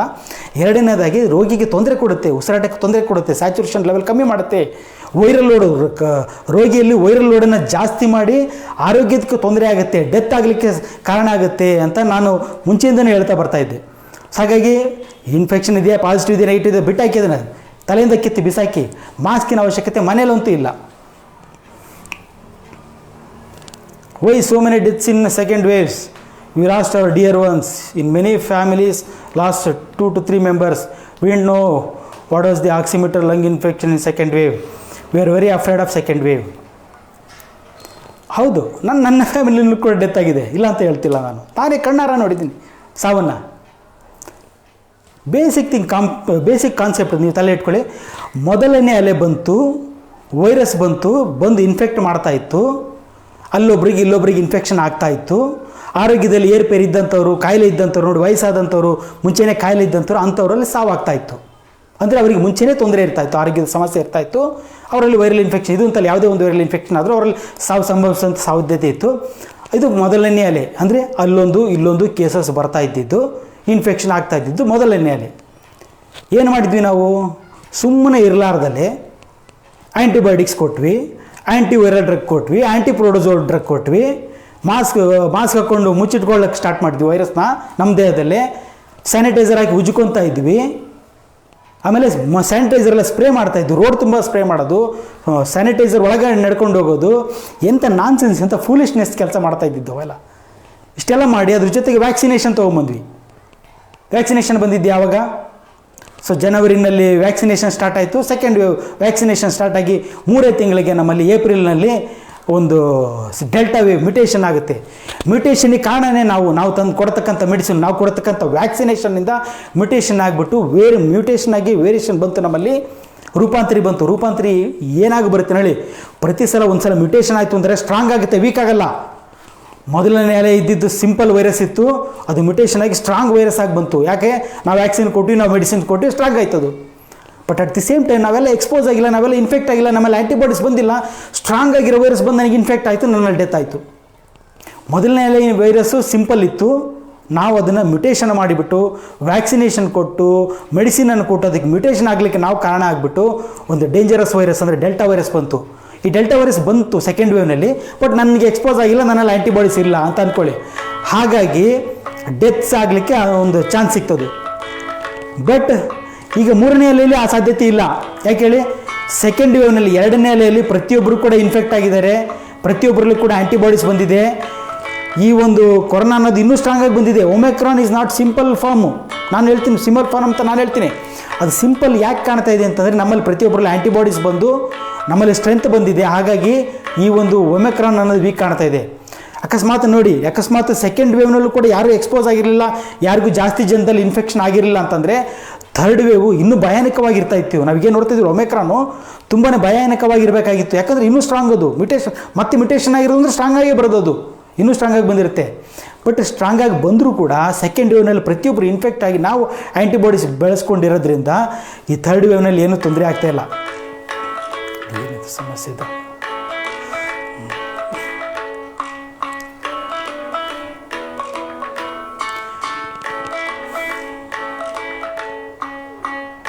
ನೀವು ಇದಕ್ಕಿಂತ ಮುಂಚೆ ಹೇಳಿರುವಂತೆ ಕೊರೋನಾ ತಲೆನೋವು ಮತ್ತು ಗಂಟಲು ನೋವಿಗೆ ಕೊಟ್ಟಿರುವಂಥ ಮಾತ್ರೆಗಳ ವಿವರ ಹಾಗೂ ಮೆಡಿಕಲ್ ಸ್ಟೋರಲ್ಲಿ ಕೇಳಿದರೆ ನಮಗೆ ಕೊಡುವುದಿಲ್ಲ.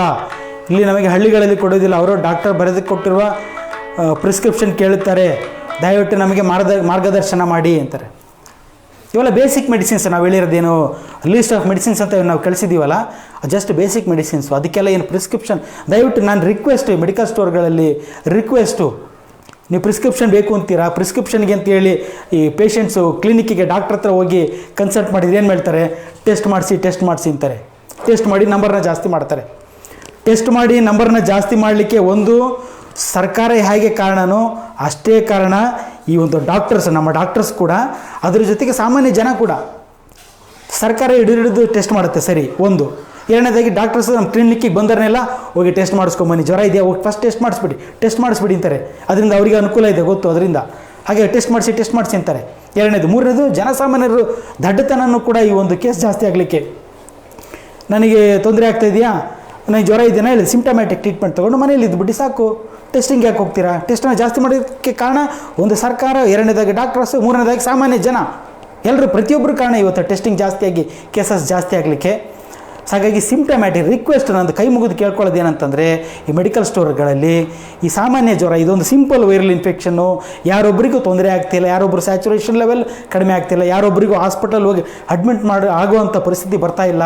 ಹಾಗಾಗಿ ಸಾಮಾನ್ಯ ಜನರಿಗೆ ತೊಂದರೆ ಆಗದಾಗೆ ಈ ಜ್ವರಕ್ಕೆ ಸಂಬಂಧಪಟ್ಟಂಗೆ, ನೆಗಡಿಗೆ ಸಂಬಂಧಪಟ್ಟಂಗೆ, ಕೆಮ್ಮಿಗೆ ಸಂಬಂಧಪಟ್ಟಂಗೆ ಏನೇ ಇರುತ್ತಲ್ಲ, ಮೆಡಿಸಿನನ್ನು ಕೊಟ್ಬಿಟ್ಟು 3 ರಿಂದ 5 ದಿವಸ ತೊಗೊಳ್ಳಿ ಅಂತ ಹೇಳ್ಬಿಟ್ಟು ಆ್ಯಂಟಿಬಯೋಟಿಕ್ ಕೊಡಬೇಡಿ, ದಯವಿಟ್ಟು ಆ್ಯಂಟಿಬಯೋಟಿಕ್ ಕೊಡಬೇಡಿ, ಇದೊಂದು ವೈರಲ್ ಇನ್ಫೆಕ್ಷನ್, ಆ್ಯಂಟಿಬಯೋಟಿಕ್ಕಿಂದ ಸುಸ್ತಾಗುತ್ತೆ, ಆ್ಯಂಟಿಬಯೋಟಿಕ್ ಕೊಡದಲ್ಲೇ ಜ್ವರ, ನೆಗಡಿ, ಕೆಮ್ಮಿಗೆ ಸಿಂಪ್ಟಮ್ಯಾಟಿಕ್ ಮೆಡಿಸಿನ್ಸನ್ನು ಕೊಟ್ಬಿಟ್ಟು ಅವರಿಗೆ ನೀವೇ ಒಬ್ಬ ವೈದ್ಯರ ಥರ, ಈಗ ಡಾಕ್ಟರ್ಸ್ ರೀಚ್ ಆಗಲಿಕ್ಕೆ ಆಗಲ್ಲ, ಹೋದ್ರೆ ಟೆಸ್ಟ್ ಮಾಡಿ ಅಂತಾರೆ, ನೀವೇ ಅವ್ರಿಗೆ ದೇವ್ರ ಥರ ಕಾಣ್ತೀರಾ. ಮೆಡಿಕಲ್ ಸ್ಟೋರ್ನಲ್ಲಿ ಇರೋರೆ ನೀವು ಒಂಥರ ದೇವ್ರ ಥರ ಕಾಣ್ತಾ ಇರ್ತೀರ. ಹಾಗಾಗಿ ನೀವೇ ಅವ್ರಿಗೆ ಅಡ್ವೈಸ್ ಮಾಡಿ, 3 ದಿವಸ ತೊಗೊಳ್ಳಿ ಅಮ್ಮ, 5 ದಿವಸ ತೊಗೊಳ್ಳಿ ಟ್ಯಾಬ್ಲೆಟ್ನ, ರೆಸ್ಟ್ ಮಾಡಿ, ಟೆನ್ಷನ್ ಮಾಡ್ಕೋಬೇಡಿ, ಟೆಸ್ಟ್ ಮಾಡ್ಸೋಕೋಬೇಡಿ, ಮನೇಲಿ ಆರಾಮಾಗಿರಿ, ಏನೂ ಆಗಲ್ಲ ಅಂತ ನೀವೇ ಒಂದು ಧೈರ್ಯ ತುಂಬ ಕೆಲಸ ಮಾಡಿ, ನಿಮಗೂ ಒಂದು ಪುಣ್ಯ ಬರುತ್ತೆ. ಸರ್, ಪ್ರೆಗ್ನೆಂಟ್ ವುಮೆನ್ಗೆ ಕೋವಿಡ್ ಬಂದರೆ ಏನು ಮಾಡಬೇಕು? ಪ್ರತಿಯೊಬ್ಬ ಪ್ರೆಗ್ನೆಂಟ್ ವುಮೆನ್ಗೂ ಕೂಡ ಬಂದೇ ಬರುತ್ತೆ. ಯಾಕೆ? ಅದಕ್ಕೇನು ಗೊತ್ತಾಗುತ್ತಾ? ಅವ್ರು ಪ್ರೆಗ್ನೆನ್ಸಿ ಇದ್ದಾರೆ, ಪ್ರೆಗ್ನೆನ್ಸಿ ಪಾಸಿಟಿವ್ ಅಂತ ಗೊತ್ತಾಗ್ಬಿಟ್ಟು ದೂರ ಹೋಗಲಿಕ್ಕೆ. ಪ್ರತಿಯೊಬ್ಬರಿಗೆ ಇನ್ಫೆಕ್ಟ್ ಆಗುತ್ತೆ. ವೈರಸ್ ಯಾರನ್ನೂ ಡಿಫ್ರೆನ್ಸ್ ಮಾಡಲ್ಲ. ಈ ನಿಮ್ಮನೇಲಿ ಇದ್ದೀರಾ ಅಂದರೆ, ಪ್ರೆಗ್ನೆಂಟ್ ಇದ್ದಾರೆ ಅಂತಂದರೆ ನಿಮ್ಮಲ್ಲಿ ಯಾರಿಗಾರು ಒಬ್ರು ಇನ್ಫೆಕ್ಷನ್ ಅವ್ರಿಗೂ ಬಂದೇ ಬರುತ್ತೆ. ಸಿಂಪಲ್ ವೈರಲ್ ಇನ್ಫೆಕ್ಷನ್, ನೆಗಡಿ ಕೆಮ್ಮು ಬಂದು ಹೋಗುತ್ತೆ. ಯಾಕೆ ತಲೆ ಕೆಡ್ಸ್ಕೊತೀರಾ? ಪ್ರೆಗ್ನೆನ್ಸಿನೇ ಬೇರೆ, ಈ ಒಂದು ಸಿಂಪಲ್ ನೆಗಡಿ ಕೆಮ್ಮೆ ಬೇರೆ. ಇದಕ್ಕೆ ಬಂತ ಸೇಮ್ ಹೇಳಿದ್ದೀನಿ, ನೆಗಡಿ ಕೆಮ್ಮು ಇದ್ದಾಗ ನೆಗಡಿ ಕೆಮ್ಮಿಗೆ ಸಂಬಂಧಪಟ್ಟಂಗೆ ಅಥವಾ ಜ್ವರದ ಮಾತ್ರೆ ಕೊಟ್ಬಿಟ್ಟು ಮನೇಲಿ ರೆಸ್ಟ್ ತೊಗೊಳ್ಳಿಕ್ಕೆ ಹೇಳಿ. ನೀವು ನೆಗಡಿ ಕೆಮ್ಮು ಬಂದ ತಕ್ಷಣ ಗೈನಕಾಲಜಿಸ್ಟ್ ಹತ್ರ ಕರ್ಕೊಂಡು ಹೋದರೆ ಇಮಿಡಿಯೇಟಾಗಿ ಟೆಸ್ಟ್ ಮಾಡಿಸ್ಕೊಂಬನ್ನಿ ಅಂತಲೇ ಹೇಳ್ತಾರೆ. ಅವಶ್ಯಕತೆ ಇಲ್ಲ. ಈ ಸಿಂಪ್ಟಮ್ಯಾಟಿಕ್ ಟ್ರೀಟ್ಮೆಂಟ್ ತೊಗೊಂಡು ರೆಸ್ಟ್ ಮಾಡಲಿ, ಯಾವುದೇ ಒಂದು ಸೈಡ್ ಎಫೆಕ್ಟ್ ಇರೋದಿಲ್ಲ. ಸಿಂಪ್ಟಮ್ಯಾಟಿಕ್ ಟ್ರೀಟ್ಮೆಂಟ್, ಜ್ವರಕ್ಕೆ ಪ್ಯಾರಾಸ್ಟಮಾಲ್ ಟ್ಯಾಬ್ಲೆಟ್ ತೊಗೊಳ್ಳೋದಾಗಲಿ, ನೆಗಡಿ ಟ್ಯಾಬ್ಲೆಟ್ ತೊಗೊಳ್ಳೋದಾಗಲಿ, ಯಾವುದೇ ರೀತಿ ಪ್ರೆಗ್ನೆಂಟ್ ಇರೋರಿಗಾಗಲಿ ಅಥವಾ ಎದೆ ಹಾಲು ಉಣಿಸ್ತಕ್ಕಂಥ ತಾಯಂದಿರಿಗಾಗಲಿ ಯಾರಿಗೂ ತೊಂದರೆ ಆಗಲ್ಲ, ತೊಗೋಬೋದು. ರೆಸ್ಟ್ ಮಾಡಿ, ಟೆಸ್ಟ್ ಮಾಡಿಸ್ಬೇಡಿ. ಟೆಸ್ಟ್ ಬೇಡ, ರೆಸ್ಟ್ ಬೇಕು ಅಂತ ಹೇಳ್ತಾ ಇರ್ತೀನಿ ನಾನು.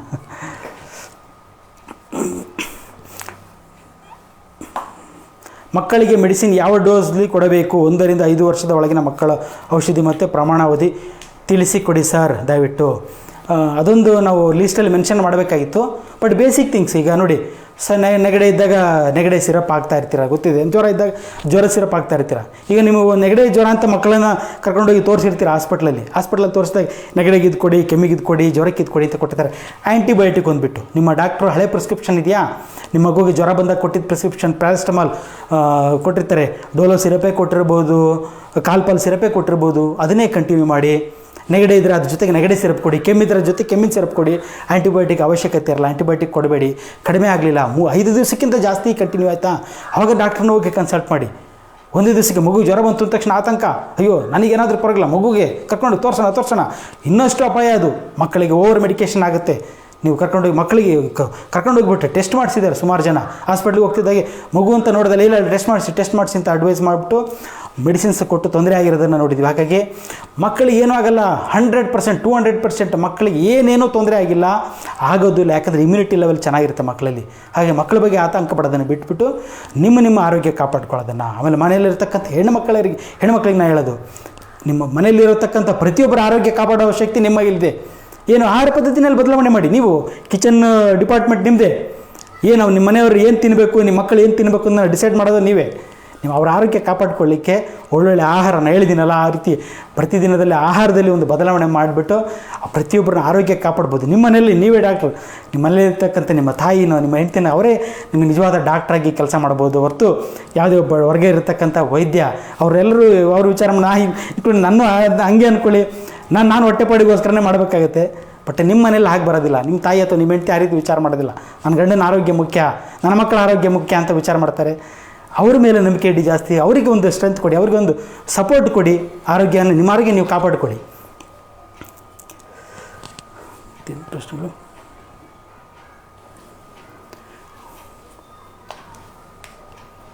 ಸರ್, ರಾಜಕೀಯ ಬಿಡಿ ಸರ್, ಅದೇನು ಹೇಳೋಕ್ಕೆ ಬಂದಿದ್ದೀರಾ? ರಾಜಕೀಯ ಅಂತ ಅಲ್ಲ, ನಾನು ರಾಜಕೀಯ ಹೇಳ್ಬೇಡಿ ಅಂತಾರೆ. ರಾಜಕೀಯ ಅಲ್ಲ ಹೇಳಿದ್ದು ನಾನು. ಪ್ರತಿಯೊಬ್ಬರು ವಿರೋಧಿಸೋ ಕೆಲಸ ಮಾಡಬೇಕು. ಏನು ತಪ್ಪು ನಡೀತಾ ಇದೆಯಲ್ಲ, ತಪ್ಪನ್ನು ವಿರೋಧಿಸೋ ಕೆಲಸ ಮಾಡೋಣ. ರಾಜಕೀಯ ವಿರೋಧಿಸಬೇಡಿ, ಪಕ್ಷನ ವಿರೋಧಿಸಬೇಡಿ. ನೀವು ನಡೀತಾರೆ ತಪ್ಪನ್ನು ವಿರೋಧಿಸೋ ಕೆಲಸ ಪ್ರತಿಯೊಬ್ಬರು ಮಾಡಿ ಅಂತ ಹೇಳಿದ್ದೆ ನಾನಷ್ಟೇ. ಕೆಲವರು ವ್ಯಾಕ್ಸಿನ್ ಡಿಟಾಕ್ಸ್ ಮಾಡಬಹುದು ಅಂತಾರೆ. ವ್ಯಾಕ್ಸಿನ್ ಡಿಟಾಕ್ಸ್ ಮೆಥಡ್ ಇದೆಯಾ ನಿಮ್ಮ ಅಭಿಪ್ರಾಯದಲ್ಲಿ? ಇಲ್ಲ, ವಿಷ ತೊಗೊಂಡಿದ್ದೀರಾ, ಅದು ಹೆಂಗೆ ಡಿಟಾಕ್ಸ್ ಮಾಡ್ತೀರಾ? ಅದೇ ಹೊರಗೆ ಹೋಗ್ತಾ ಇರಬೇಕು.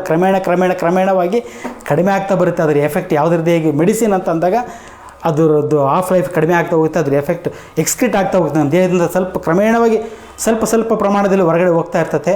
ನಮ್ಮ ಆರೋಗ್ಯ ಇಂಪ್ರೂವ್ ಮಾಡ್ಕೊಂಡು, ಹೆಲ್ತ್ ಇಂಪ್ರೂವ್ ಮಾಡಿಕೊಂಡ್ರೆ ಬೇಗ ಹೋಗುತ್ತೆ ಅಷ್ಟೇ. ನಾನು ಹೇಳಿದಲ್ಲ, ಆಹಾರ ಪದ್ಧತಿನಲ್ಲಿ ಬದಲಾವಣೆ ಮಾಡಿಕೊಂಡು ನೀರನ್ನು ಸ್ವಲ್ಪ ಜಾಸ್ತಿ ಕುಡಿದು, ಎಕ್ಸಸೈಸ್ ಮಾಡಿ, ಯೋಗ ಮಾಡಿ, ಮೆಂಟಲ್ ಸ್ಟ್ರೆಸ್ಸನ್ನು ತೆಗೆದುಹಾಕಿ, ನಿಮ್ಮ ಬಾಡಿನ ಇರತಕ್ಕಂಥ ಒಂದು ಮೆಡಿಸಿನ್, ಒಂದು ಪಾಯ್ಸನ್ ಏನಿದೆ ಅದೆಲ್ಲ ನಮ್ಮ ದೇಹದಿಂದ ಹೊರಗೆ ಹೋಗುತ್ತೆ.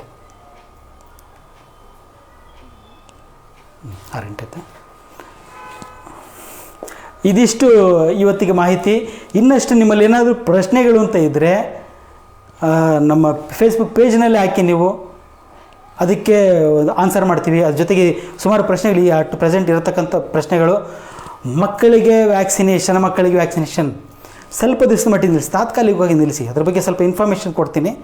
ಮಕ್ಕಳಿಗೆ ವ್ಯಾಕ್ಸಿನೇಷನ್ ಬೇಕಾ ಬೇಡವಾ, ಮಾಡಿಸ್ಬೇಕು ಅನ್ನೋದಾದ್ರೆ ಯಾಕೆ ಮಾಡಿಸ್ಬೇಕು, ಬೇಡ ಅನ್ನೋದಾದ್ರೆ ಯಾಕೆ ಬೇಡ, ಇದಕ್ಕೆ ಉತ್ತರನೂ ಕೂಡ ನಾನು ಹುಡುಕಿ ನಿಮ್ಮ ಮುಂದೆ ತಂದು ಇಡ್ತೀನಿ. ಕೆಲವು ದಿನಗಳಲ್ಲಿ ಒಂದು ವಿಡಿಯೋ ಮಾಡಿಬಿಡ್ತೀನಿ. ಅಲ್ಲಿ ಅಟ್ಲೀಸ್ಟ್ ಅಲ್ಲಿವರೆಗೂ ಆದರೆ ಈ ಮಕ್ಕಳಿಗೆ ವ್ಯಾಕ್ಸಿನೇಷನ್ ಮಾಡಿಸೋದನ್ನು ಸ್ವಲ್ಪ ಮಟ್ಟಿಗೆ ಅವಾಯ್ಡ್ ಮಾಡಿ. ಈಗ ಅಟ್ ಪ್ರೆಸೆಂಟ್ ಈಗಂತೂ ಇನ್ಫೆಕ್ಷನ್ ಎಲ್ಲ ಕಡೆ ಜಾಸ್ತಿ ಇದೆ. ನೀವು ವ್ಯಾಕ್ಸಿನೇಷನ್ ಮಾಡಿಸದೇ ಇರಿ, ನಿಮ್ಮ ಮಗು ಇನ್ಫೆಕ್ಷನ್ ಆಗುತ್ತೆ.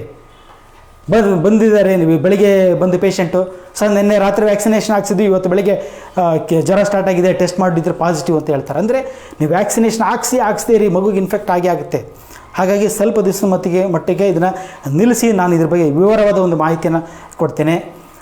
ಎಲ್ರಿಗೂ ಒಳ್ಳೆಯದಾಗಲಿ. ಎಲ್ಲರೂ ತಮ್ಮ ಆರೋಗ್ಯನ ಕಾಪಾಡ್ಕೊಳ್ಳಿ, ನಗ್ತಾಯಿರಿ, ಖುಷಿಯಾಗಿರಿ. ನಮಸ್ಕಾರ.